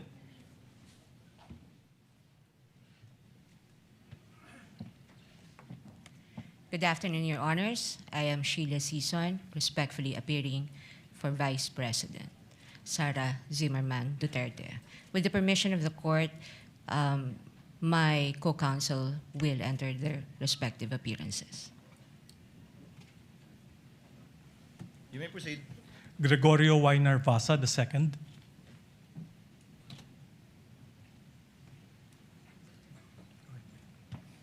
Christine R. Ferrer for the Vice President. Good afternoon, Your Honors. Michael Wesley Poa for the Vice President. Good afternoon, Your Honors. Carlo Joaquin T. Narvasa for the Vice President. Good afternoon, Your Honors. I am Mark C. Vinluan for the Vice President. Good afternoon, Your Honors. Justin Nicole B. Goulart for the Vice President. Good afternoon, Your Honors. Lyndon Miguel C. Bacuel for the Vice President. Good afternoon, Your Honors. I am Ralph Borja Bodota for the Vice President. Good afternoon, Your Honors. Roberto Narvasa Batungbakal for the Vice President. Good afternoon, Your Honors. David Runel Amgoli VII for the Vice President. Good afternoon, Your Honors. Carl Grace G. Oroseo for the Vice President. Good afternoon, Your Honors. Clarlene Radok for the Vice President. Good afternoon, Your Honors. Francesca Marie V. Flores for the Vice President. Good afternoon, Your Honors. Miguel Carlos Albar Fernandez for the Vice President. Chair notes the entry of appearance of the counsels for respondent Vice President Sara Zimmerman Duterte, and Chair likewise notes that the Vice President is not physically present but represented more than adequately by her counsels who entered their appearance. On May 19, 2026, the court, pursuant to Rule 7 of our rules, issued the summons to Vice President Sara Zimmerman Duterte to answer to the articles of impeachment. On May 20, 2026, the Sergeant at Arms served the summons on the Vice President and made a return of service under oath before the Secretary of the Senate. Let the return be entered at large into the records pursuant to Rule 8 of the Rules of Procedure on Impeachment Trials. So ordered. Likewise, the court received pleadings, comments, manifestations filed by the parties. All such pleadings, comments, manifestations, and requests filed by the parties, as well as all issuances and orders of the clerk, as well as the clerk of court, made through the presiding officer, are hereby deemed read into the records of the case. So ordered. At this juncture, the chair would like to direct the parties to prepare for their opening statements. We will start with the prosecution. May I know from the prosecution who will deliver the opening statement, and from the respondent who will deliver the opening statement? Under our rules, only one lawyer shall deliver the opening statement for either side. I presume Representative Luistro, you will deliver for the prosecution and for the on the part of the respondent? I will deliver the opening statement for the defense, Your Honor. Representative Luistro from the panel of prosecutors of the House of Representatives is now recognized to deliver her opening statement for the prosecution. You may proceed, ma'am, and you have 15 minutes. Your Honor, before I proceed, the prosecution respectfully moves for the reading of the 4 articles of impeachment and the entry of the corresponding answer or plea for each article of impeachment, Your Honor. Your Honor, this is consistent to the Senate rules on impeachment, particularly Rule 7, Your Honor, the last paragraph of which mentions about failure to appear, failure of the lawyer to appear, and failure to file answer. There should be an entry of plea of not guilty. Likewise, Your Honor, under Rule 9 of the Senate Rule of an Impeachment, which says that the person impeached shall then be called to appear and answer the articles of impeachment against him or her. In this rule, Your Honor, it was likewise provided that the name of the person appearing in behalf of the respondent should be entered into the record. And by the answer, Your Honor, it is humbly believed that it pertains to the particular plea of whether guilty or not guilty of the respondent, Your Honor. Likewise, Your Honor, under Rule 21, Your Honor, the trial of all the articles of impeachment shall be completed before the senators vote on the final question of whether or not the impeachment is sustained. It is gleaned from these rules, Your Honor, that the senators will be voting on a per article basis, Your Honor. And that is why it is the humble submission of the prosecution that there should be reading of the article and entry of the particular plea per article, Your Honor. This likewise, Your Honor, manifests our complete adherence to the mandate of the Constitution sa pagbasa po ng mga artikulo ng impeachment at pagpapasok ng sagot ng respondent, maipakita po natin sa sambayanang Pilipino ang ating pagsunod sa mandato ng Konstitusyon. Likewise, Your Honor, it upholds due process not only of the respondent but also of the Filipino people. Sa pagbasa po ng mga artikulo ng impeachment, she will be informed of the nature of the accusation against her bago pa po siya sumagot whether she is guilty or not guilty, Your Honor. Likewise, Your Honor, ang 4 na artikulo po ng impeachment ay nakabase sa iba't ibang alegasyon ng facts at iba't ibang nature of accusation or cause of action, Your Honor. And with that, Your Honor, it is perceived that there is a possibility that the plea of the respondent to each and every article will be different from one another, Your Honor. And lastly, Your Honor, this is consistent with the Senate rules on impeachment because the senator judges, the honorable senator judges, Your Honor, will be voting on a per article basis after the conclusion of the trial of this impeachment case, Your Honor. The chair will respond. Unless the counsel for respondent would like to say something about the motion of the distinguished lead prosecutor. Yes, Your Honor, may I comment? The lead may proceed. Before the presiding officer can rule on the motion or request of the lead prosecutor. But before I give my comment, may I just clarify if the lead prosecutor is now making a motion to arraign the respondent accused. Your Honor, whether this is arraignment or otherwise, the motion of the prosecution is very much consistent with the Senate rules on impeachment. I think the question, Your Honor, is very simple. As I have mentioned, Your answerable by Honor, yes or no, Your Honor. Rule Is 7, the lead prosecutor, Rule 9, is the lead prosecutor Let this not be a debate between the requesting counsels. for the respondent accused to Counsel be for arraigned, Your Honor? respondent, kindly make your comments and avoid asking questions from the counsel for the prosecutor. We will recognize the counsel for respondent for her comments on the motion and the manifestations made by the lead prosecutor for the House. You may proceed, ma'am. Thank you, Your Honor. I believe I have a standing question to the lead prosecutor, and I would like to ask her for the legal basis for requiring the respondent to be arraigned today.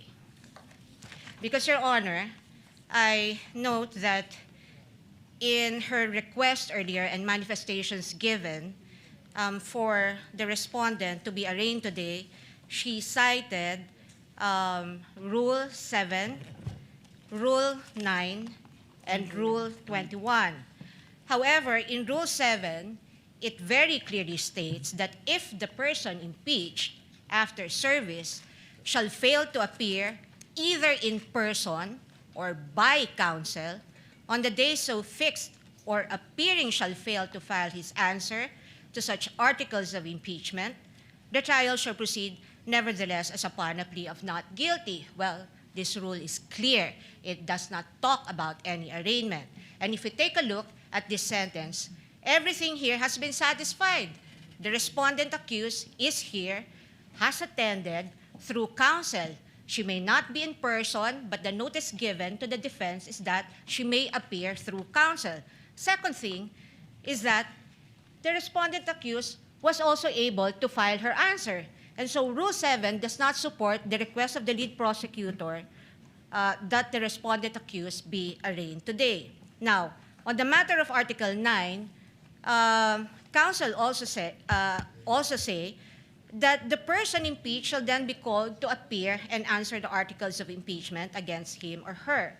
And if he or she appears, or any person for him or her, the appearance shall be recorded, stating particularly if by himself or by agent or counsel, naming the person appearing in the capacity in which or he appears. If he or she does not appear, either personally or by agent or counsel, the same shall be recorded. And for all intents and purposes, respondent is present today through counsel. There is also nothing in Rule 9 that requires the reading of a 23-page articles of impeachment, which will be a waste of judicial time.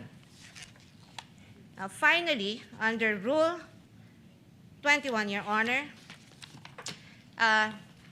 may I just correct the manifestation earlier by counsel, because it would seem to me, unless a reading of the transcript would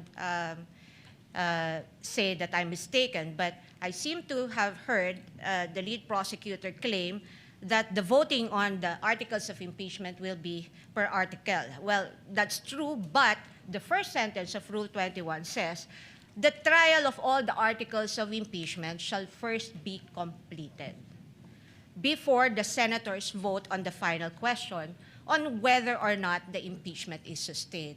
Now, honestly, I do not see how Rule 21 is related to the motion now being requested or propounded by the lead prosecutor.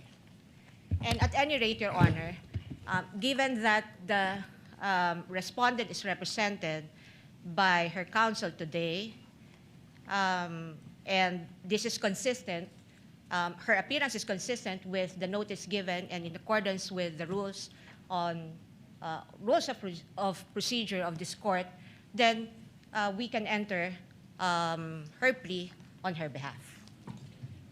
The arguments of the parties are duly noted. Chair will now make its ruling. The articles of impeachment were deemed read and spread into the records when it was referred by the Senate to the Committee on Justice for the proper issuance of summons. And a plea of not guilty will only be entered in accordance with our rules in behalf of the Vice President if she does not file an answer. But in this case, she has filed an answer and in fact has appeared through counsel. Insofar as the reading of the articles of impeachment is concerned, it will be done at the final resolution of this case when it is put to a vote by the senator judges, where each article of impeachment will be read before a vote shall be taken thereon. For those reasons, the motion is denied, and the lead prosecutor, Representative Luistro, may proceed with her opening statement. Kindly be mindful of the clock. And before recognizing you, ma'am, may I remind the counsels for the parties to kindly address the chair with respect to anything and everything they want or wish to say before the court, and not to address each other. The lady may proceed. Representative Luistro, you are recognized, and you have 15 minutes for your opening remarks. We thank the court, Your Honor.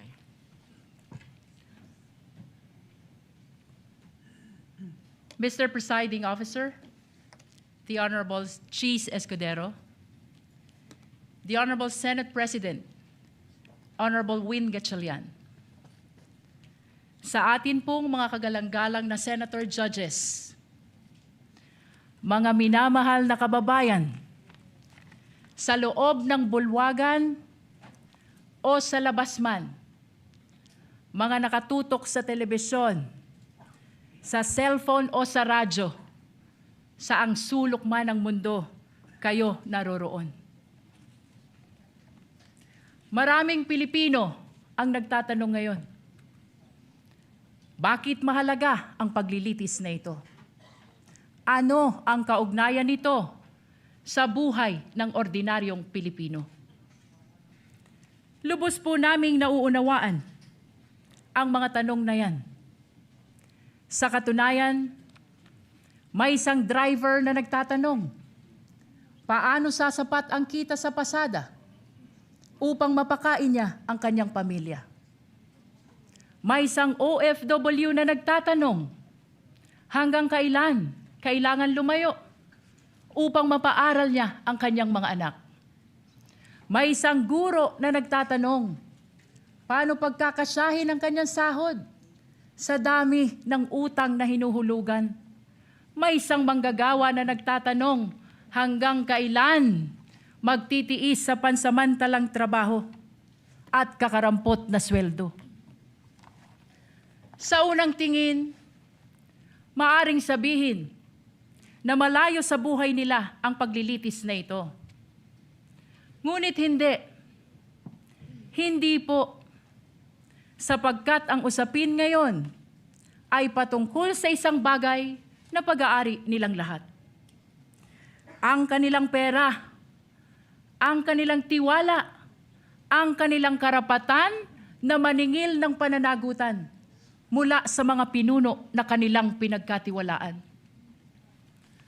Kapag ang isang empleyado ay nagkamali ng paggamit ng pera ng kumpanya, siya ay pinagpapaliwanag. Kapag ang isang barangay treasurer hindi maipaliwanag ang nawawalang pondo, siya ay iniimbestigahan. Kapag ang isang principal ay naglustay ng pera ng bayan, kahit 5,000 lang yan, siya ay pinaparusahan. Natural lamang na magtanong ang sambayanan, kung ang ordinaryong Pilipino ay pinapanagot, bakit hindi ang pinakamakapangyarihan na opisyal ng pamahalaan?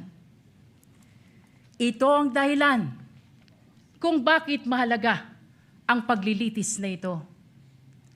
Hindi upang usigin ang isang tao, hindi upang maghiganti sa kalaban, hindi upang manalo sa politika, kundi upang sagutin ang isang tanong na napakahalaga sa kinabukasan ng ating republika. May saysay pa ba ang pananagutan sa ating bansa? Sapagkat ang kasong ito ay higit at lampas sa sino mang opisyal. Higit at lampas sa anumang partido. Higit at lampas sa alinmang administrasyon. Your Honors, the framers of the Constitution understood that there may come a day when extraordinary power would be entrusted to extraordinary office. They also understood that there may come a day when trust would be broken.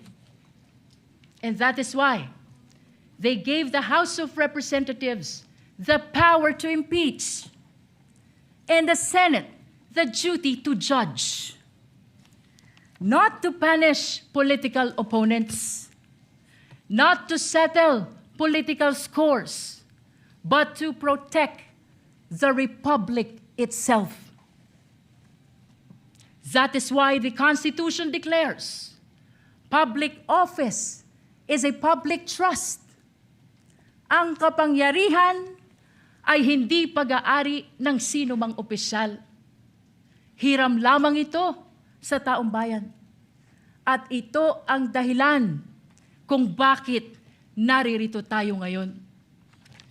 Your Honors, the prosecution will present exactly what the Constitution requires. evidence, hindi chismis, hindi haka-haka, hindi propaganda, at lalong hindi SOCMED narrative.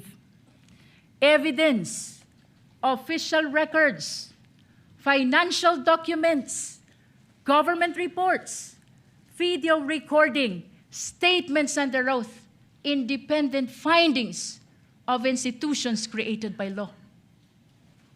Mga dokumento na hindi bumoboto. Mga records na walang partido. Mga katotohanan na walang kulay pampolitika. Sa unang tingin, maaring magmukhang magkakahiwalay ang 4 articles of impeachment.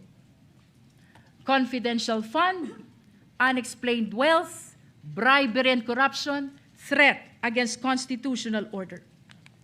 But these are not 4 separate stories. These are 4 chapters of the same story. Story about power exercised without accountability. Story about public trust betrayed. Story about public office that stopped answering to the public.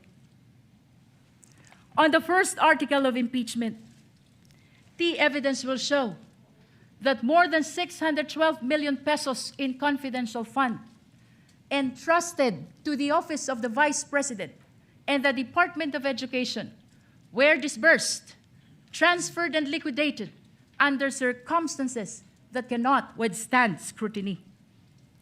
612 million pesos. Hindi ito pera ng gobyerno. Pera ito ng sambayanan. Pera ng manggagawa. Pera ng magsasaka. Pera ng OFW. Pera ng guro. Pera ng bawat Pilipino na nagbabayad ng buwis at nagtitiwala na gagamitin ito ng tama. The evidence will show liquidation reports supported by questionable documents. The evidence will show acknowledgement receipts bearing names government records could not verify. Names that transformed accountability into a mockery. Pananagutan na naging kalokohan. Names that insulted the intelligence of the Filipino people. Mary Grace Piatos, Milky Sikuya, Kokoy Villamin. On the second article of impeachment, the evidence will show financial transactions involving billions of pesos associated with the respondent and her husband. Billions. Hindi milyon, bilyon. At habang milyon-milyong Pilipino ang nagtratrabaho at nag-iipon buong buhay upang magkaroon ng sariling bahay, makapagpaaral ng mga anak, magkaroon ng kaunting seguridad para sa pamilya. Aba, bilyon-bilyong piso ang dumaan sa mga bank accounts na hindi maipaliwanag ng maayos. This article is not about wealth. This is about accountability. This is about explanation. If wealth was lawfully acquired, where is the lawful explanation? If transactions were proper, where is the complete accounting? If numbers truly add up, then why do they refuse to reconcile? On the third article of impeachment, the evidence will show bribery, graft and corruption through the distribution of cash payments and monetary gifts to officials under the supervision of the respondent.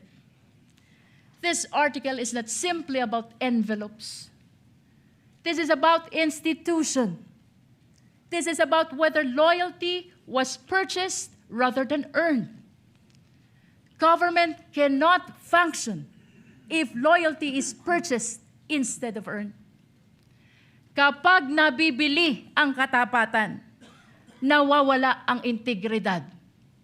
At kapag nabibili ang opisyal, nabubudol ang bayan.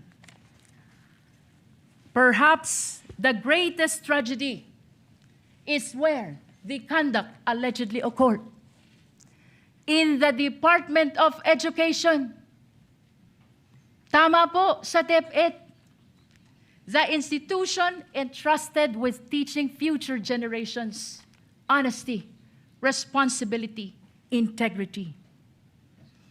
On the fourth article of impeachment, the evidence will show culpable violation of the Constitution, high crime, betrayal of public trust through conduct that threatens constitutional order.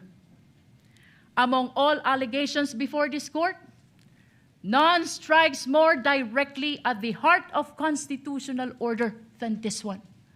Ito na po ang pinakamatindi. And unlike in many cases, which depends upon competing accounts, this evidence comes substantially from the respondent's own recorded public statements. The court will see them. The court will hear them. The court will judge them. Public officials may disagree. We may criticize one another. They may compete fiercely for power. That is democracy. But democracy ends when violence begins.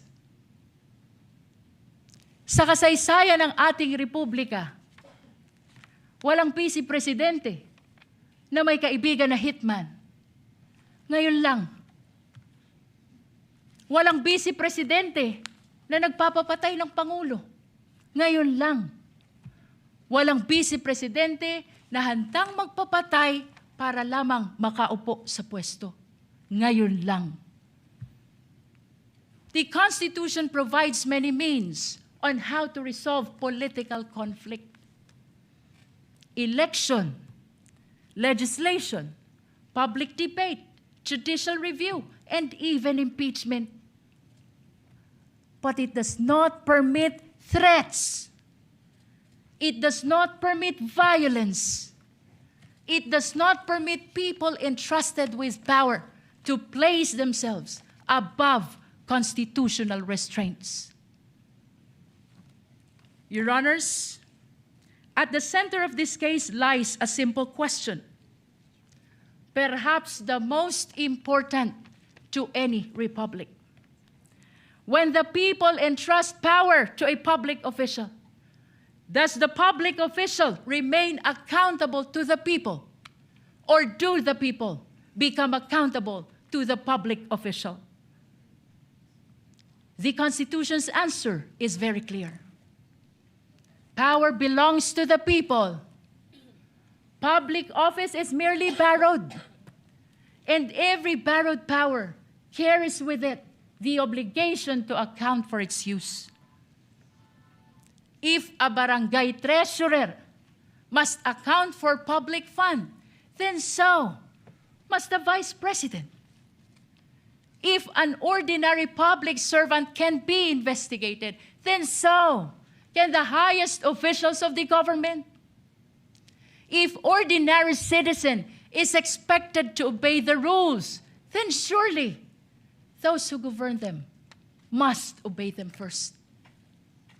Otherwise, what lessons do we teach our children? That there is law for the powerful and another for everyone else? That accountability exists only for the weak? That public office grants immunity against accountability? Your Honors, this is not the republic envisioned by the Constitution. This is not the republic deserved by the Filipino people. Therefore, the prosecution asks only this: look at the evidence. Listen to the witnesses. Examine the records. Follow the evidence wherever it leads. Judge this case not by politics, not by popularity, not by fear, not by loyalty. Judge this case by the Constitution. Judge this case by the evidence. Years from now, future generations will not remember today's political alliances. They will not remember today's headlines. They will not remember today's slogans. What they will remember is when accountability was tested, the institutions of the Republic stood firm. They will remember only one thing: what this court did when the Constitution called. Future generations will not ask how powerful the respondent was. They will not ask how loud the political debate became. But they will ask one thing: when the Constitution called, did the Republic answer? Your Honors, this is that moment. This is the moment the Constitution anticipated. This is the moment when accountability must mean exactly what it says. This is the moment when public office must truly remain a public trust.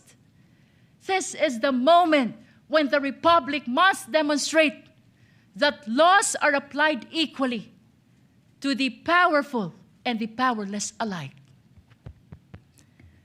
At matapos marinig ang mga saksi, matapos masuri ang mga dokumento, matapos matimbang lahat ng ebidensya, ang prosekusyon ay naniniwala at naninindigan. Isa lamang ang maliwanag na konklusyon: ang tiwalang ipinagkaloob ay nilabag. Ang kapangyarihang ipinahiram ay inabuso. At ang konstitusyon mismo ang humihingi ng pananagutan. Amid the clarity of the mandate of the Constitution, political noise continues. Political squabbles continues. Political division continues. Please, let me conclude. Salus populi est suprema lex. The welfare of the people is the supreme law. Thank you, Your Honor. The opening remarks of the prosecution through the lead counsel is duly noted. Opening remarks for the respondent. Counsel for respondent has 15 minutes, and we will give you the same latitude we gave counsel for the prosecution for an additional 3 minutes, should you so need it. You may proceed, ma'am. Thank you, Your Honor. Your Honors, fellow Filipinos, good afternoon. As we begin today the impeachment trial of the Vice President, and in the days ahead, this court will undertake its constitutional task of receiving and weighing the parties' evidence, and ultimately to decide whether these pieces of evidence justify either a judgment of conviction or acquittal, guided only by its members' conscience and their solemn oath to do impartial justice. The present undertaking of this court, therefore, not only carries the weight of the Constitution, but also the imprint of our nation's history, because the Filipino people have shown that they never forget. We, as a nation, never forget. But why is the act of remembering important? What does it matter to our history and to ordinary Filipinos?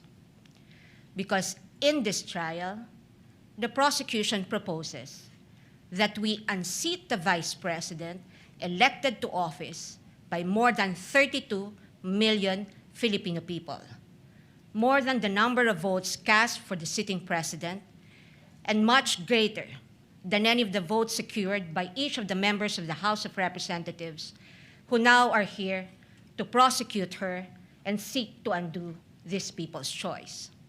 Sa makatwid, ang malinaw na layunin sa likod ng mga paratang na ito ay ang pagpapatalsik sa isang vice-presidenteng inihalal ng mahigit 32 milyong Pilipino at bunga ng kanilang malayang pagpapasya. Whatever one's political persuasion is, the reality is that the prosecution now comes before this court to remove a vice president chosen by an overwhelming number of the electorate. You all have heard the prosecution say repeatedly that this is because they seek accountability, that the people have a right to hold their leaders accountable. This is not a matter of debate. Indeed, the people have a right to demand accountability from their leaders. What we have yet to hear from the prosecution, however, is this. When the Constitution declared under Section 1, Article 11, that public office is a public trust and that public officers and employees must at all times be accountable to the people, serve them with utmost responsibility, integrity, loyalty, and efficiency, act with patriotism and justice, and lead modest lives, the Constitution does not only speak to the Vice President. It also demands the same standards from the prosecutors. Being public officers themselves, the public prosecutors and the members of the House of Representatives are also held to the same constitutional standard. And so we must remember what history tells us. This is not the first time that members of the House of Representatives have attempted to remove the Vice President, and in a manner not compliant with the Constitution. In a July 25, 2025 decision, the Supreme Court unanimously declared in Duterte versus House of Representatives, GR numbers 278353 and 278359, that the impeachment proceedings in the House of Representatives were tainted with grave abuse of discretion, rendering the articles of impeachment that the House transmitted last year to the Senate as void ab initio.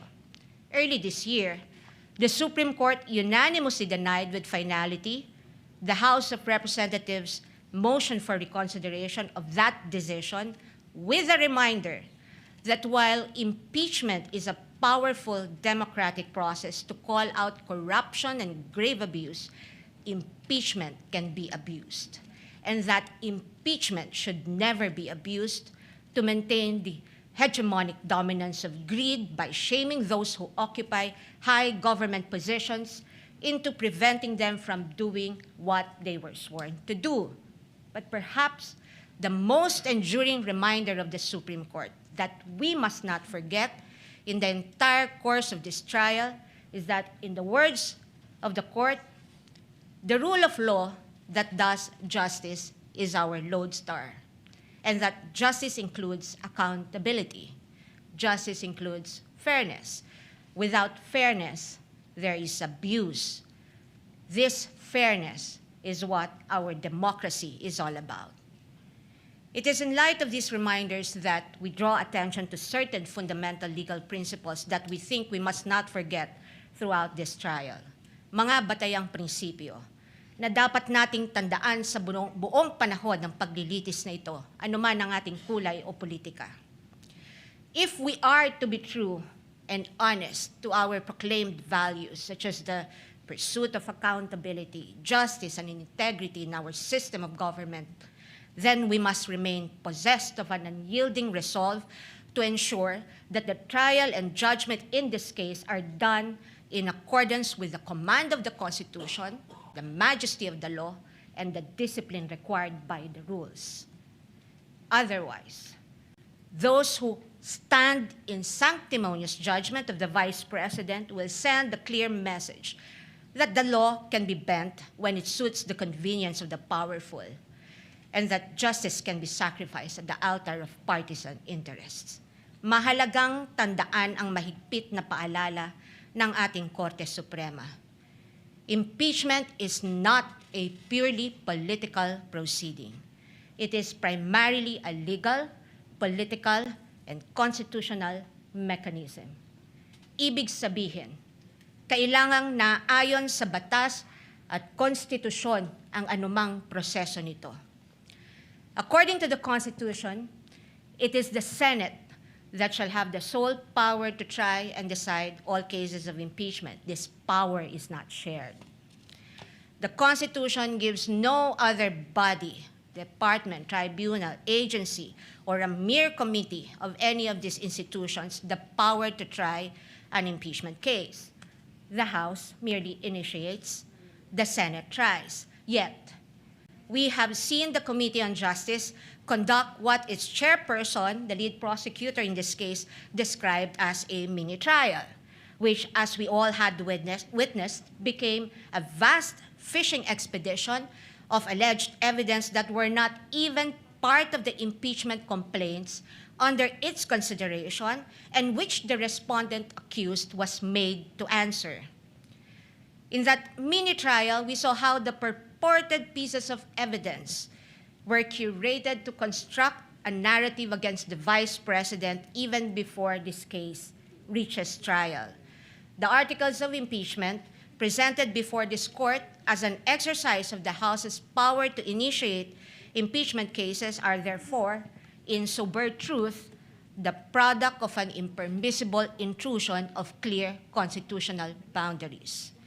Over the course of the impeachment trial, the prosecution will attempt to convince this court and the court of public opinion that the allegations in the articles of impeachment are supported by materials they obtained during their mini trial and that evidence exists to sustain a judgment of conviction. They will claim that the notices of suspension and disallowance issued by the COA and the COA decision denying the Vice President's appeal of that disallowance support their accusations, with the release of that decision by the COA conveniently timed and coinciding with the committee hearings. They will claim that the certifications of the PSA confirm their allegation that recipients of the confidential funds do not exist, even though they listed one Mary Grace Piatos in their pre-trial brief as among their witnesses, or that the liquidation of the confidential funds in a span of 11 days was allegedly swift as to invite suspicion. The prosecution will assert that the supposed NBI findings of similar signatures across a number of acknowledgement receipts submitted to the COA are supportive of their conclusion that the disbursements of the confidential funds were irregular. What the prosecution avoided informing the public so far are these: that it was the then Secretary of the Department of Budget and Management, Amena Pangandaman, who issued a memorandum for the President through Executive Secretary Lucas Bersamin on October 18, 2022, recommending the approval of the Office of the Vice President's request for confidential funds. That the Office of the President did in fact approve that recommendation of the DBM through a memorandum from the Executive Secretary dated November 28, 2022, and signed by the former Executive Secretary Lucas Bersamin by order of the President. That on December 13, 2022, the DBM issued a special allotment order number SARO-BMB-C-22-001-2004, signed by former Secretary Amena Pangandaman to cover the request of financial assistance, subsidy, and confidential funds of the OVP that, notwithstanding the impending end of the fiscal year, the confidential funds were nonetheless released to the OVP on December 20, 2022 under this documented approval process. That the COA decision is far from being final, that there is a pending motion for reconsideration of that decision, that, assuming arguendo, the COA denies that MR today, or while this trial is ongoing, as could plausibly happen under the circumstances, the respondent accused still has legal remedies available under the law and rules and can file a petition to question the validity of any forthcoming resolution of the COA on the MR under Rule 64 via petition for certiorari under Rule 65 of the Rules of Court, and more importantly, that nothing in the notice of disallowance or COA decision states any findings of supposed misuse of confidential funds as confirmed by Attorney Gloria Camora when she was asked on this point during the committee hearing on April 14, 2026. Across all other articles, the prosecution will lay a landscape of what it deems to be their evidence in support of their speculations and conclusions. we are not strangers to all these accusations, precisely because this was not the first time these narratives were foisted into the minds of the general public. We have heard the same tales and stories of these accusations since 2024, when the House conducted its Quadcom hearings and most recently the mini trial of its Committee on Justice. But what we must not forget amid all these accusations is the fundamental legal principle that the burden of proof never shifts. The burden of proof never shifts.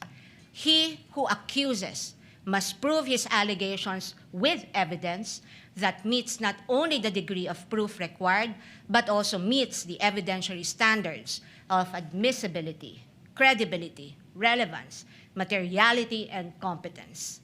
We therefore should not lose sight of the core principle that the burden of proof is on the prosecution, and unless it discharges that burden, the accused need not even offer evidence on her behalf, and she will be entitled to an acquittal. This is the law then. This is the law now. And the underlying principle for this burden of proof is simple. Under our Constitution, every accused is presumed innocent until proven otherwise. An accused has in her favor the presumption of innocence, which the Bill of Rights guarantees.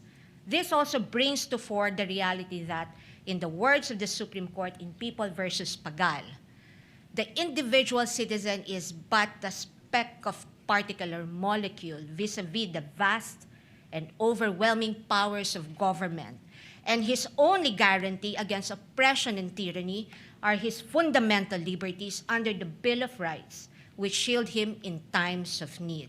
Sa madaling salita, kinikilala ng ating saligang batas na sa bawat paglilitis, ang isang individual ay nahaharap sa malalim at napakalaking makinarya ng buong Estado. At ang tanging sandigan lamang niya laban sa anumang pang-aabuso ng kapangyarihan ay ang kanyang mga batayang karapatan sa ilalim ng ating konstitusyon.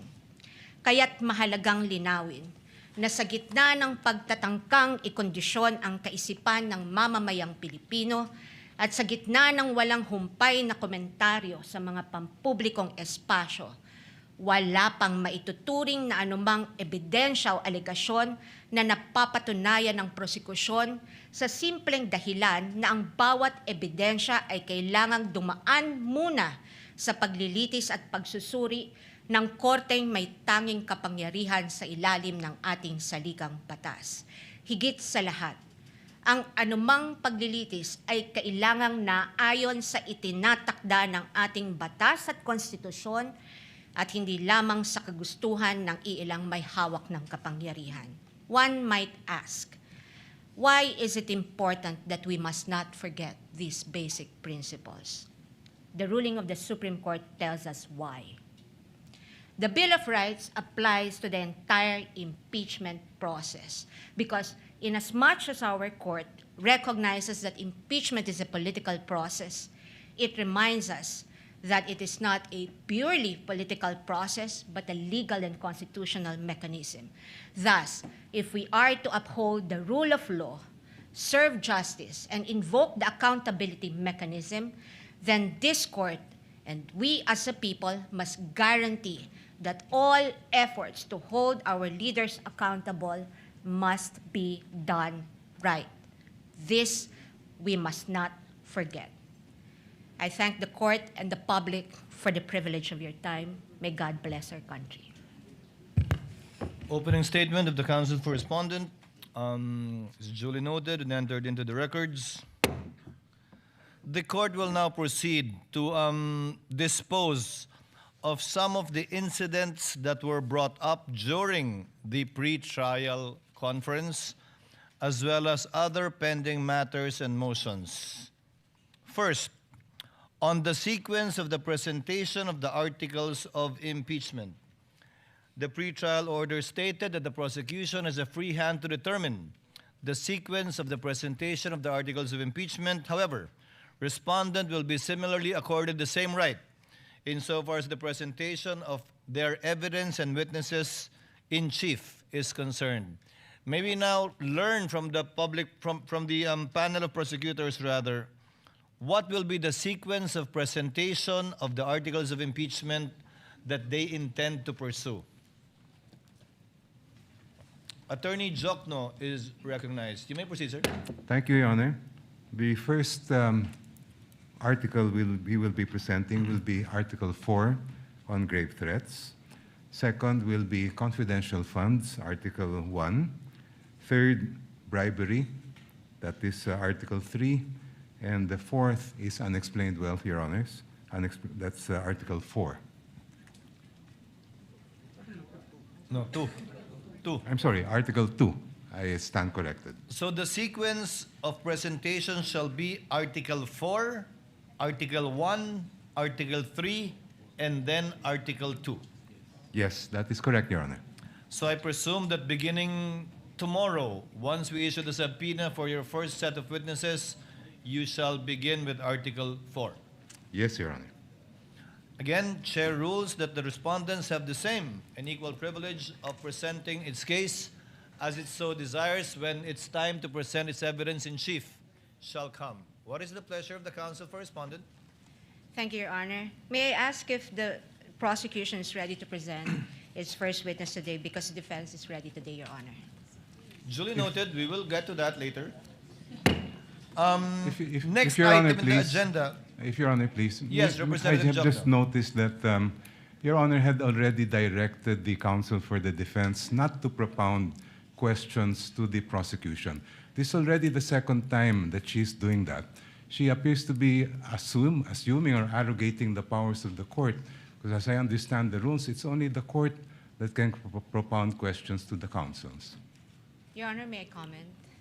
The lady may comment. I Counsel take for respondent may exception to comment. that. Yes, Your Honor. I take exception to that manifestation of the good counsel. In fact, the record would show, and if we can run the transcript back, my question was addressed to the presiding officer, Your Honor. Let us move forward, gentleman and lady. Next item for us to dispense with, the witness disclosure rule. The prosecution proposed a 3-day witness disclosure rule. The respondents proposed a 5-day witness disclosure rule. But I understand the prosecution is amenable to the 5-day witness disclosure rule. Would that be Yes, correct, Your Honor. Representative Jokno? We are amenable to the 5-day disclosure rule.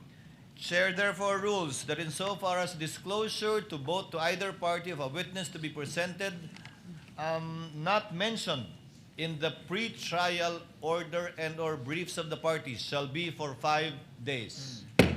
This is subject also to the chair's reminder that at the end of every week, that would be a Wednesday while we are on recess, we will ask the party presenting their case in chief to enumerate the witnesses they intend to present for the following week with the corresponding motion for the request of issuance of subpoena to be submitted the day before or on Tuesday, so that we can act on it before the last day of the week so that the subpoena can be properly issued in due course and in due time. So ordered.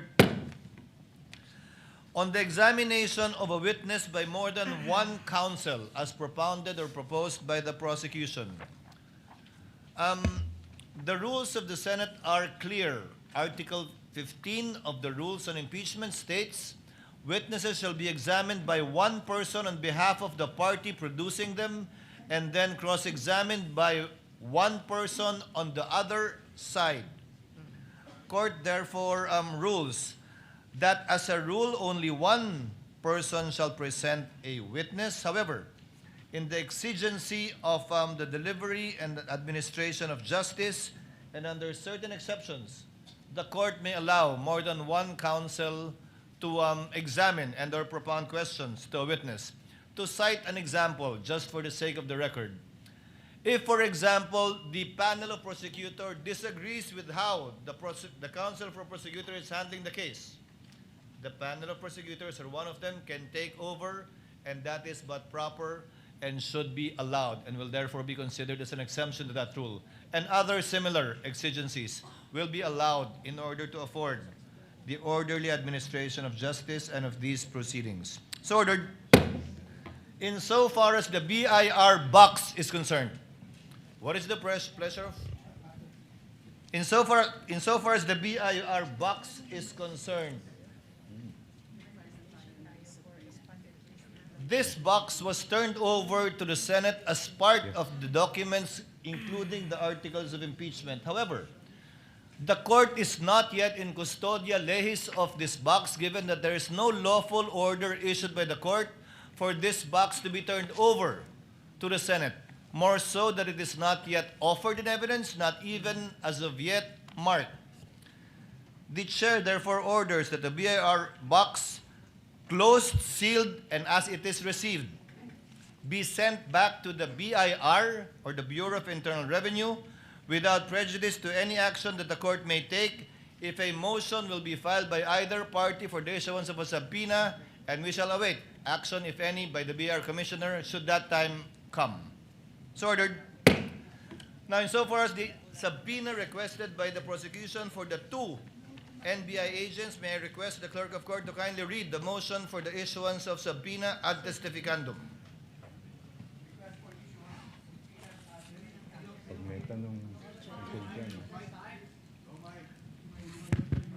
The prosecution, to the undersigned public prosecutors, respectfully requests the issuance of subpoenas ad testificandum, directing the following witnesses to appear and testify before the Honorable Impeachment Court on July 6, July 7, and July 8, 2026 at 2 p.m., as their testimonies are material, relevant, and necessary to establish the allegations under Article 4 of the Articles of Impeachment, as well as matters necessarily incidental thereto, and for purposes of the identification and authentication of other evidence before the Impeachment Court.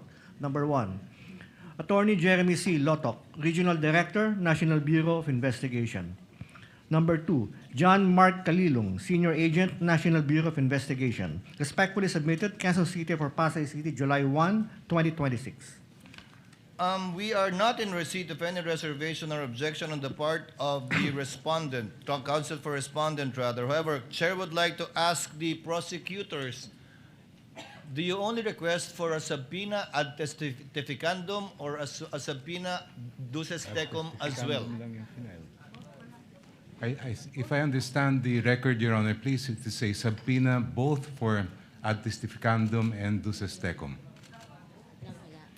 The motion filed Your by the Honor. prosecutors is only for a subpoena ad testificandum. That's why the chair is clarifying. Your Honor.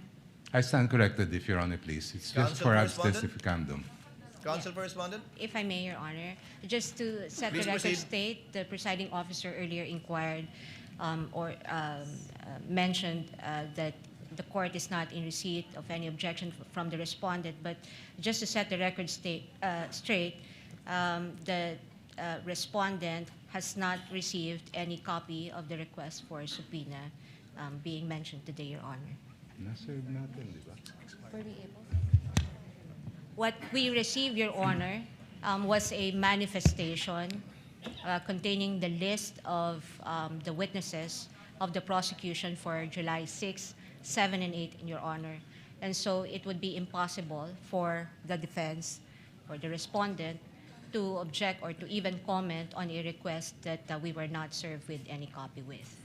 The two witnesses against whom a subpoena has been requested by the prosecution were mentioned in the pretrial brief of the prosecution and was not commented on by the respondents in their pretrial brief. But if you do have any objections now, the court would be more than glad, or reservations, the court would be more than glad to hear it before ruling on the motion for the issuance of a subpoena That's on fine. these two NBI agents. At this point, Your Honor, that's fine. We'll just place on record our objections as the testimonial evidence is presented.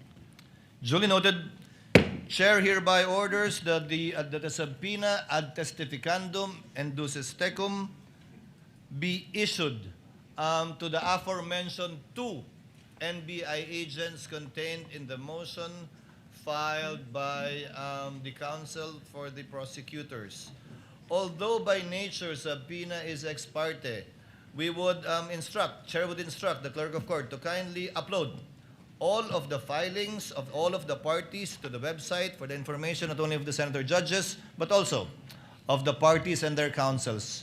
The chair earlier, counsel for respondent, said that witnesses for the succeeding week shall be manifested in open court on the last day of the trial, in this case by Wednesday, insofar as the next week's trial is concerned. So ordered. Now, insofar as the request for subpoena for bank records and AMLC records, Chair recognizes the Clerk of Court to kindly read and spread into the records the request for the issuance of subpoena, both, I believe, ad testificandum and duces tecum, or just duces tecum, for the aforementioned documents. The Clerk of Court may proceed.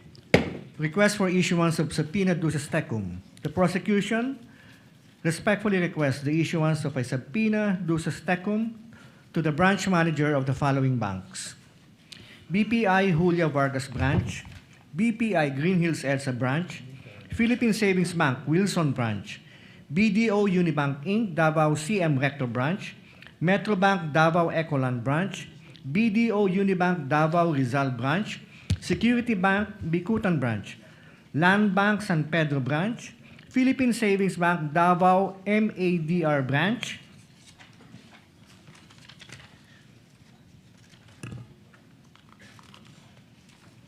requiring him or her or his or her authorized representative to submit to the clerk of the impeachment court on or before 24 June 2026 at 9 a.m. the certified true copies of all records, documents, books, papers, electronic data, communications, and information in the possession, custody, or control of the bank relating to any account, deposit, investment, trust, loan, safety deposit, or other financial transactions maintained, opened, closed, controlled, beneficially owned, or jointly held by Sara Z. Duterte and or Manasseh R. Carpio, whether individually, jointly with each other, jointly with any other person, or through any authorized representative, nominee, attorney-in-fact, or signatory for the period January 1, 2007 to December 31, 2025, including but not limited to: number 1, records identifying account numbers, account types, know your customer documents such as but not limited to customer information forms and signature cards. Number 2, monthly bank statements, average daily balances per calendar year, year-end balances from January 1, 2007 to December 31, 2025. Number 3, all account and transaction records, ledgers, and journals and similar instruments from January 1, 2007 to December 31, 2025. And number 4, all other relevant bank documents. Request for subpoena duces tecum to the Anti-Money Laundering Council, to Honorable Eli M. Remolona Jr., Chairman, AMLC, to Attorney Ronel U. Benaventura, Executive Director, AMLC, requiring him or her or his or her authorized representative to submit to the clerk of the impeachment court on or before 24 June 2026 at 9 a.m. original or certified true copies of the following: number 1, all reports of covered transactions and suspicious transactions filed by banks and all other financial institutions and covered persons required to submit covered transaction reports and suspicious transaction reports to the AMLC involving Sara Duterte Carpio and or Manasseh R. Carpio, covering the period of 2006 to 2025. Number 2, any and all investigation reports or related reports or documents prepared by the AMLC reported covered transactions or suspicious transactions.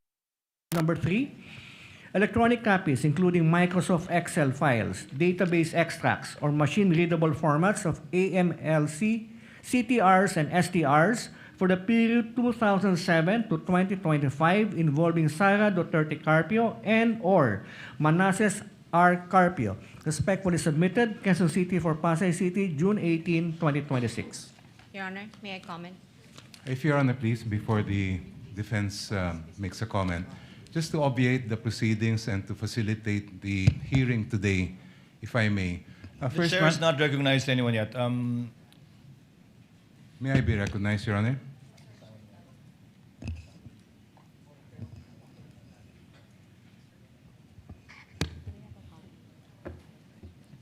Yes, the counsel for prosecutor. If Your Honor, please. The subpoena request that was just read by the clerk of court pertains to a request that the prosecution filed in early June where we had requested that the documents specified be brought to the Honorable Court on June 24.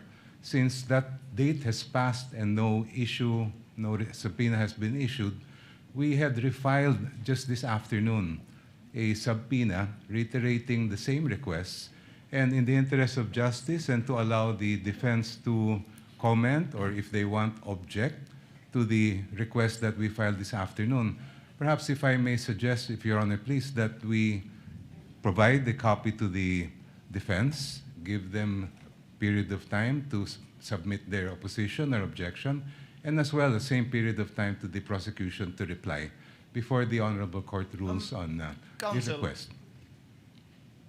Is the motion for subpoena ducis tecum and/or ad testificandum that you filed today exactly the same as what you filed before? No, Your Honor. It contains the same documents that we had requested earlier, but there were some additional documents that were also mentioned in the request we filed this afternoon. So you asked for additional documents and Yes, information? Your Honor. What does counsel for respondent say?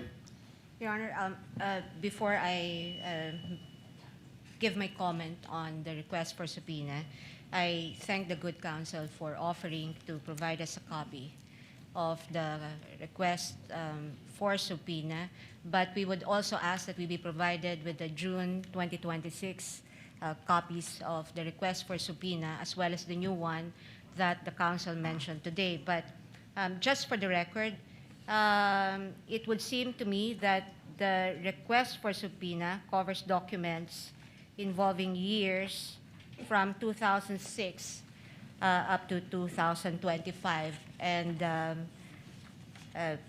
again, just for the record, this would seem to violate the Duterte versus HOR ruling, which very clearly states that the impeachment must be only for those acts or omissions within the impeachable years and terms and office of the official. But nonetheless, Your Honor, just so we're able to fully ventilate whatever objections or comments that we may have on this request, and considering that for today and in the disclosure made by the prosecution, they will begin with Article 4, and all these documents seem to pertain to Article 2, then we will ask for 10 days to file our comment on this request for subpoena, Your Honor. From today, Your Chair Honor. hereby directs that all motions for the issuance of subpoena ad testificandum, subpoena ducis tecum filed by either parties be furnished to opposing party and/or counsel before filing it before this court in order to provide full disclosure and fairness. But instead of 5 days, counsel, Chair is giving both parties 5 days to submit their respective memoranda and/or position insofar as this is concerned. We will afford the parties time to argue their position before the court so that the senator judges can hear your position in addition to your extended written memoranda insofar as this crucial issue of issuance of a subpoena ducis tecum ad testificandum on certain bank records and AMLC records, which the chair will schedule, giving ample notice to the parties in due time. Is that okay with both sides? Just for clarity, Yeah. Your Honor. Yes, counsel for respondent. May I ask that the period, if the period for the parties to submit or the respondent to submit its comment, her comment on the request for subpoena would be 5 days from today, Your Honor? From today, but you can submit it on Monday since it lands on a Saturday. Second, Your Honor, the presiding officer mentioned that we also must submit a memorandum or position paper on this, Your Honor. If you so desire, or you simply can argue it in open court, Okay, but Your you may want to submit an extended written memorandum on the matter for the easy reading of the senator judges pertaining to this issue. Last, Your Honor, will the court also schedule an oral argument on the respective positions of the parties? Yes, Chair will do that. Thank you, Your Honor. And this would not be on Monday, Your Honor. No, that will not be on Monday. Thank you, Your Honor. If Your Honor, Counsel please. for prosecutor? Yes. May I be allowed to make a counter manifestation, just a brief one with respect to the statement of the defense counsel regarding the application of the case of Duterte versus House of Representatives. The gentleman may proceed briefly. Your Honor, the decision and the resolution of the Supreme Court in that case did not say that any preterm evidence is inadmissible. There is no statement like that at all in the entire decision and the resolution. What the Supreme Court said, and I quote, was very simple.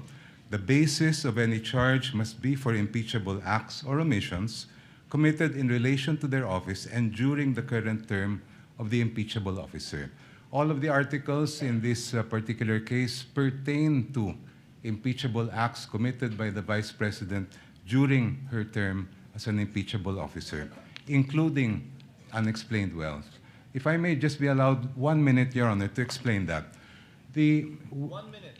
Unexplained wealth, Your Honor, that is amassed prior to the term of a Vice President is relevant and material to her being an impeachable officer, because wealth of the magnitude of millions or billions ay meron pa rin pong pakinabang po yan ang Vice President kahit hanggang ngayon. It's very clear that when a local government official, for example, who later becomes a national official, amasses hundreds of millions, if not billions of pesos, then that benefit continues today. Second, if Your Honor, please, integrity, hindi po pwedeng biyakin po yan na kesa dati ay hindi po ganon at ngayon may integridad. It's very clear that integrity is a continuing requirement of fitness for office. Thank you, Your Honor. Duly noted and entered into the records. May I respond? Just very briefly, Your Honor. Counsel I won't Correspondent. take much time of the impeachment court. As a rejoinder to the statements and manifestation of Representative Jovna, briefly. Thank you, Your Madam, Honor. You may proceed. I think the good counsel has already stated precisely the reason for our position.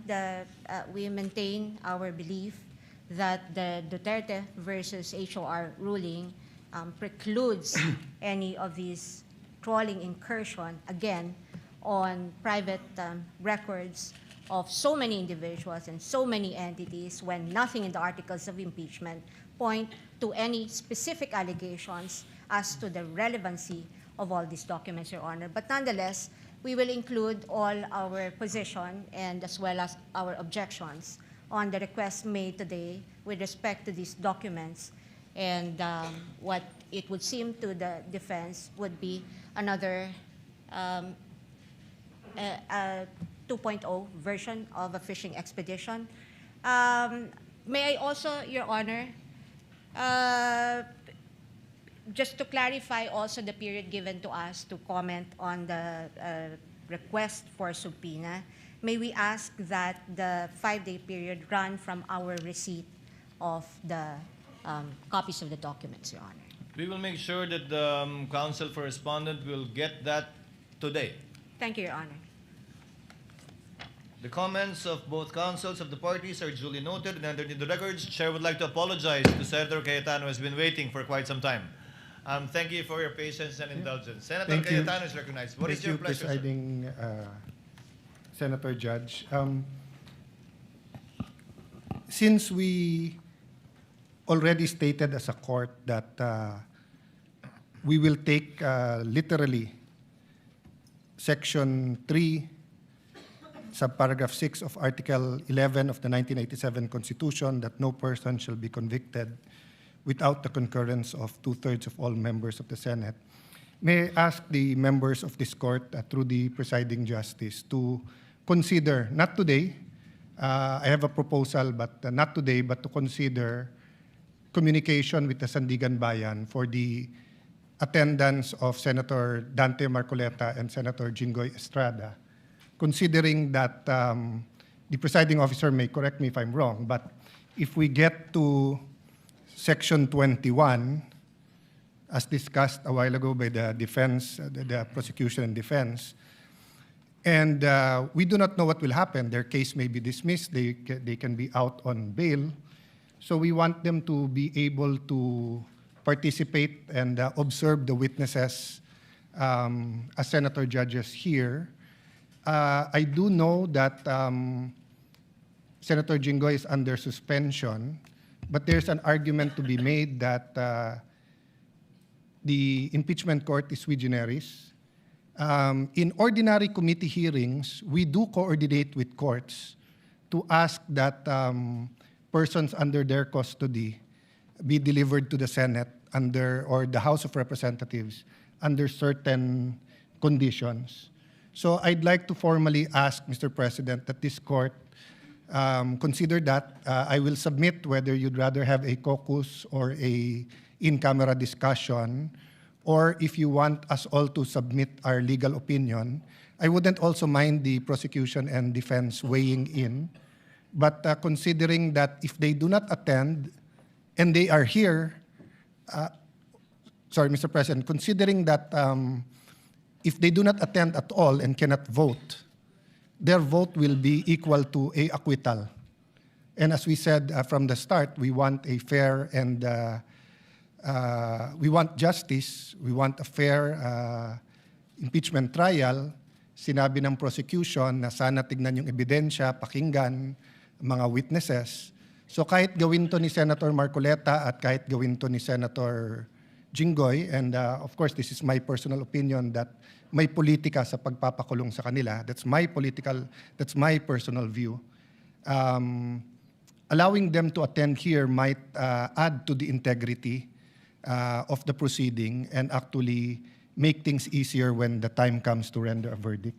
So may I submit that to the court and to our colleagues for discussion at the proper time, Mr. President. The chair notes the comments and requests of Senator Judge Cayetano and will consult the senator judges regarding this matter and shall coordinate with his office with respect to his requests pertaining to Senators Jinggoy Estrada and Senator Marcoleta, including whether or not we will enlist the comment on and position of the parties to this case. So ordered. Senator Tulfo? What is the pleasure of Senator Judge Tulfo? Rafi? Mr. Presiding Officer, as far as I'm concerned, I would allow siguro mag-monitor yung mga si Senator Jinggoy, Senator Marcoleta. They will be allowed na kahit man lang yung sa TV monitor. Para sa akin, I do agree with what Senator Alan Peter Cayetano was suggesting. Thank you, Mr. Presiding Officer. The point of Senator Judge Rafi Tulfo is well taken by the chair. Any others? If there are none, Presiding Officer would now like to deal with an administrative matter before we adjourn for this afternoon. On the matter of providing public access to case records, yes, Senator Judge Marcos, what is your pleasure, ma'am? Yes, Presiding Officer, may I request an update?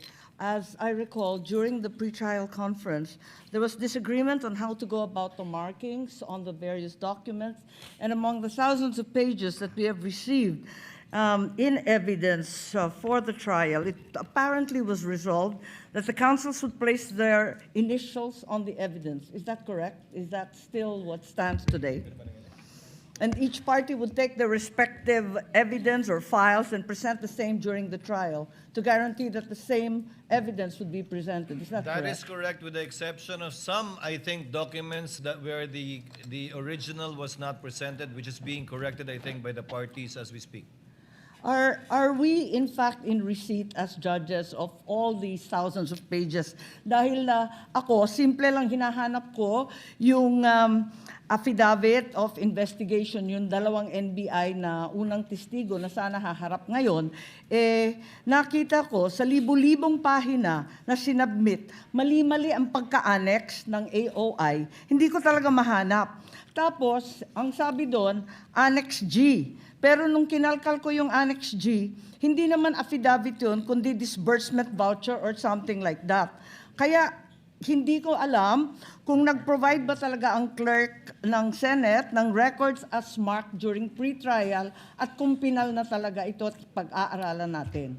At this point in time, Your Honor, documentary evidence as of yet has not been formally offered and therefore has not been turned over to the court. Neither has it as of yet been identified by a witness to authenticate the same and to be allowed admission into the records of this court. That time will come once the prosecution presents their witness and identifies the piece of evidence. That will be the proper time, perhaps, that the good Senator Judge can ask for a copy because the lady might want to ask questions of the witness should that time come for the witness to testify as to the document marked previously erroneously or rightfully by either party. Yes, precisely. Thank you very much, Presiding Officer. We wish to prepare for the three first witnesses, and we're unable to access any of their affidavits or other documents. Thank you. Duly noted and entered into the records. What is the pleasure of Senator Judge Padilla? Ginoong tagapamahalang hukom, gusto ko lamang pong sundan yung sinabi ni Senator Judge Alan Peter Cayetano at magpasalamat po kay Senator Judge Raffy Tulfo. Gusto ko lamang pong linawin na ang hinihingi po namin kung hindi man makapag-participate dahil sinasabi nga po ay ipinagbabawal silang makapag-participate at bumoto si Senator Jinggoy Estrada at Senator Judge Marcoleta. Ang hinihingi po namin ay makapunta po sila dito bilang observer. Hindi lang po basta monitor. Yun lamang po. Maraming salamat. Noted, at the proper time we shall discuss this matter and settle it as a court or in caucus. There being no other Senator Judge who wishes to make a manifestation, comment, and/or motion, Chair would now like to dispose of an administrative matter. Consistent with Article 2, Section 28 of the Constitution on the policy of public disclosure in matters involving public interest and to give life to the directive under the rules to open the impeachment proceedings to the public, the court hereby directs the clerk of court to create the necessary internet web pages to allow the electronic records of impeachment to be made accessible to the public through the Senate website, whereby all pleadings, memoranda, motions filed by the party shall be uploaded, including the journal of the proceedings after it shall have been approved by the impeachment court. Yun lang po siguro yung madedelay ng konti dahil kailangan aprubahan muna ng impeachment court yung journal bago po namin ma-upload sa website. Yes, what is the pleasure of Senator Judge Bam Aquino? Yes, Mr. President, on this note, firstly, we'd like to second and congratulate this move of the impeachment court to make all of the evidence available to the public. May we know in how many days will the clerk of court make this evidence available to the public, Mr. President? They've started, but they have not completed it yet. As Senator Judge Marco said, the documents are voluminous. I think it covers until 9Q, if I'm not mistaken, initially, when it was marked. About more than 10,000 documents. Mr. President, of course, in the same way, if this is made available to the public 6 months from now or 1 year from now, that defeats the purpose of having this made public. No, that will not happen. Yes, may we get a commitment from the clerk of court as to the delay by which presented evidence is made public, Mr. President? No.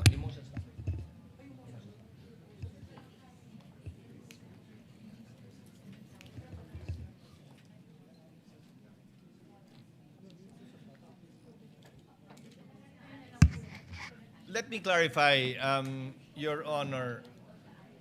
I believe the articles of impeachment as well as its annexes have been uploaded. The answer as well as its annexes have been uploaded. And most of the exhibits that were marked, not all, are annexes of either the impeachment complaint and or the answer. Can the chair give you an update before the week is over as to a realistic timetable to upload in real time already? Again, except for the journal, which we need to approve. So we cannot upload the Wednesday transcript or journal until we meet again on Monday and approve the journal of Wednesday. So that would be the only delay, if at all, in uploading it. That should be the only delay. So if I take it correctly, Mr. President, the clerk of court will endeavor to upload all of the presented evidence in real time at the soonest possible time, except for the journal, which needs approval of the body. That is correct, Your Honor. Thank you, Mr. President. Senator Judge Cayetano Allen. Presiding Senator Judge, just a clarification. No?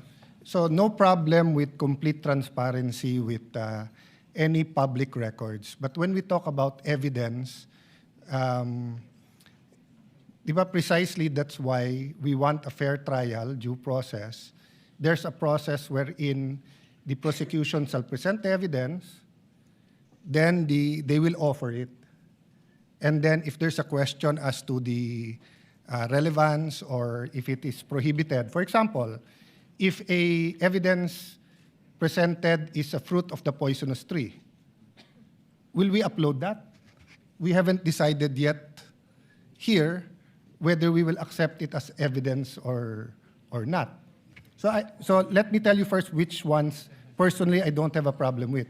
Don't have a problem with the public records in general being completely transparent. I have no problem with senator judges given time to review everything, and I assume we're all trained to consider only the evidence that is later on admitted, offered and admitted.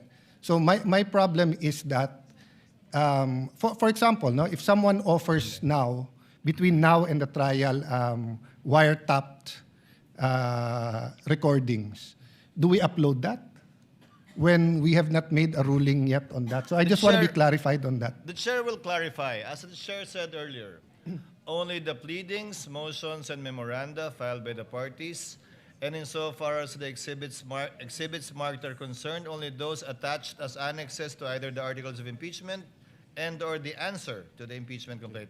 Insofar as documentary evidence is concerned, it will only be admitted, and if at all admitted by the court, and published once formal offer has been made. Until such time, we will not publish any documentary evidence even after being identified by a witness, because it is the formal offer that will determine its admission by the court after the Same party thing, rests. just to clarify, same with if we do issue a subpoena,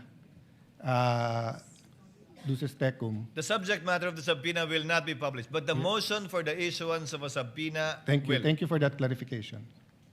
Thank you, Your Honor. Senator Judge Erwin Tulfo is recognized. What is your pleasure, sir? Thank you, Mr. President. Thank you, Mr. Presiding Officer.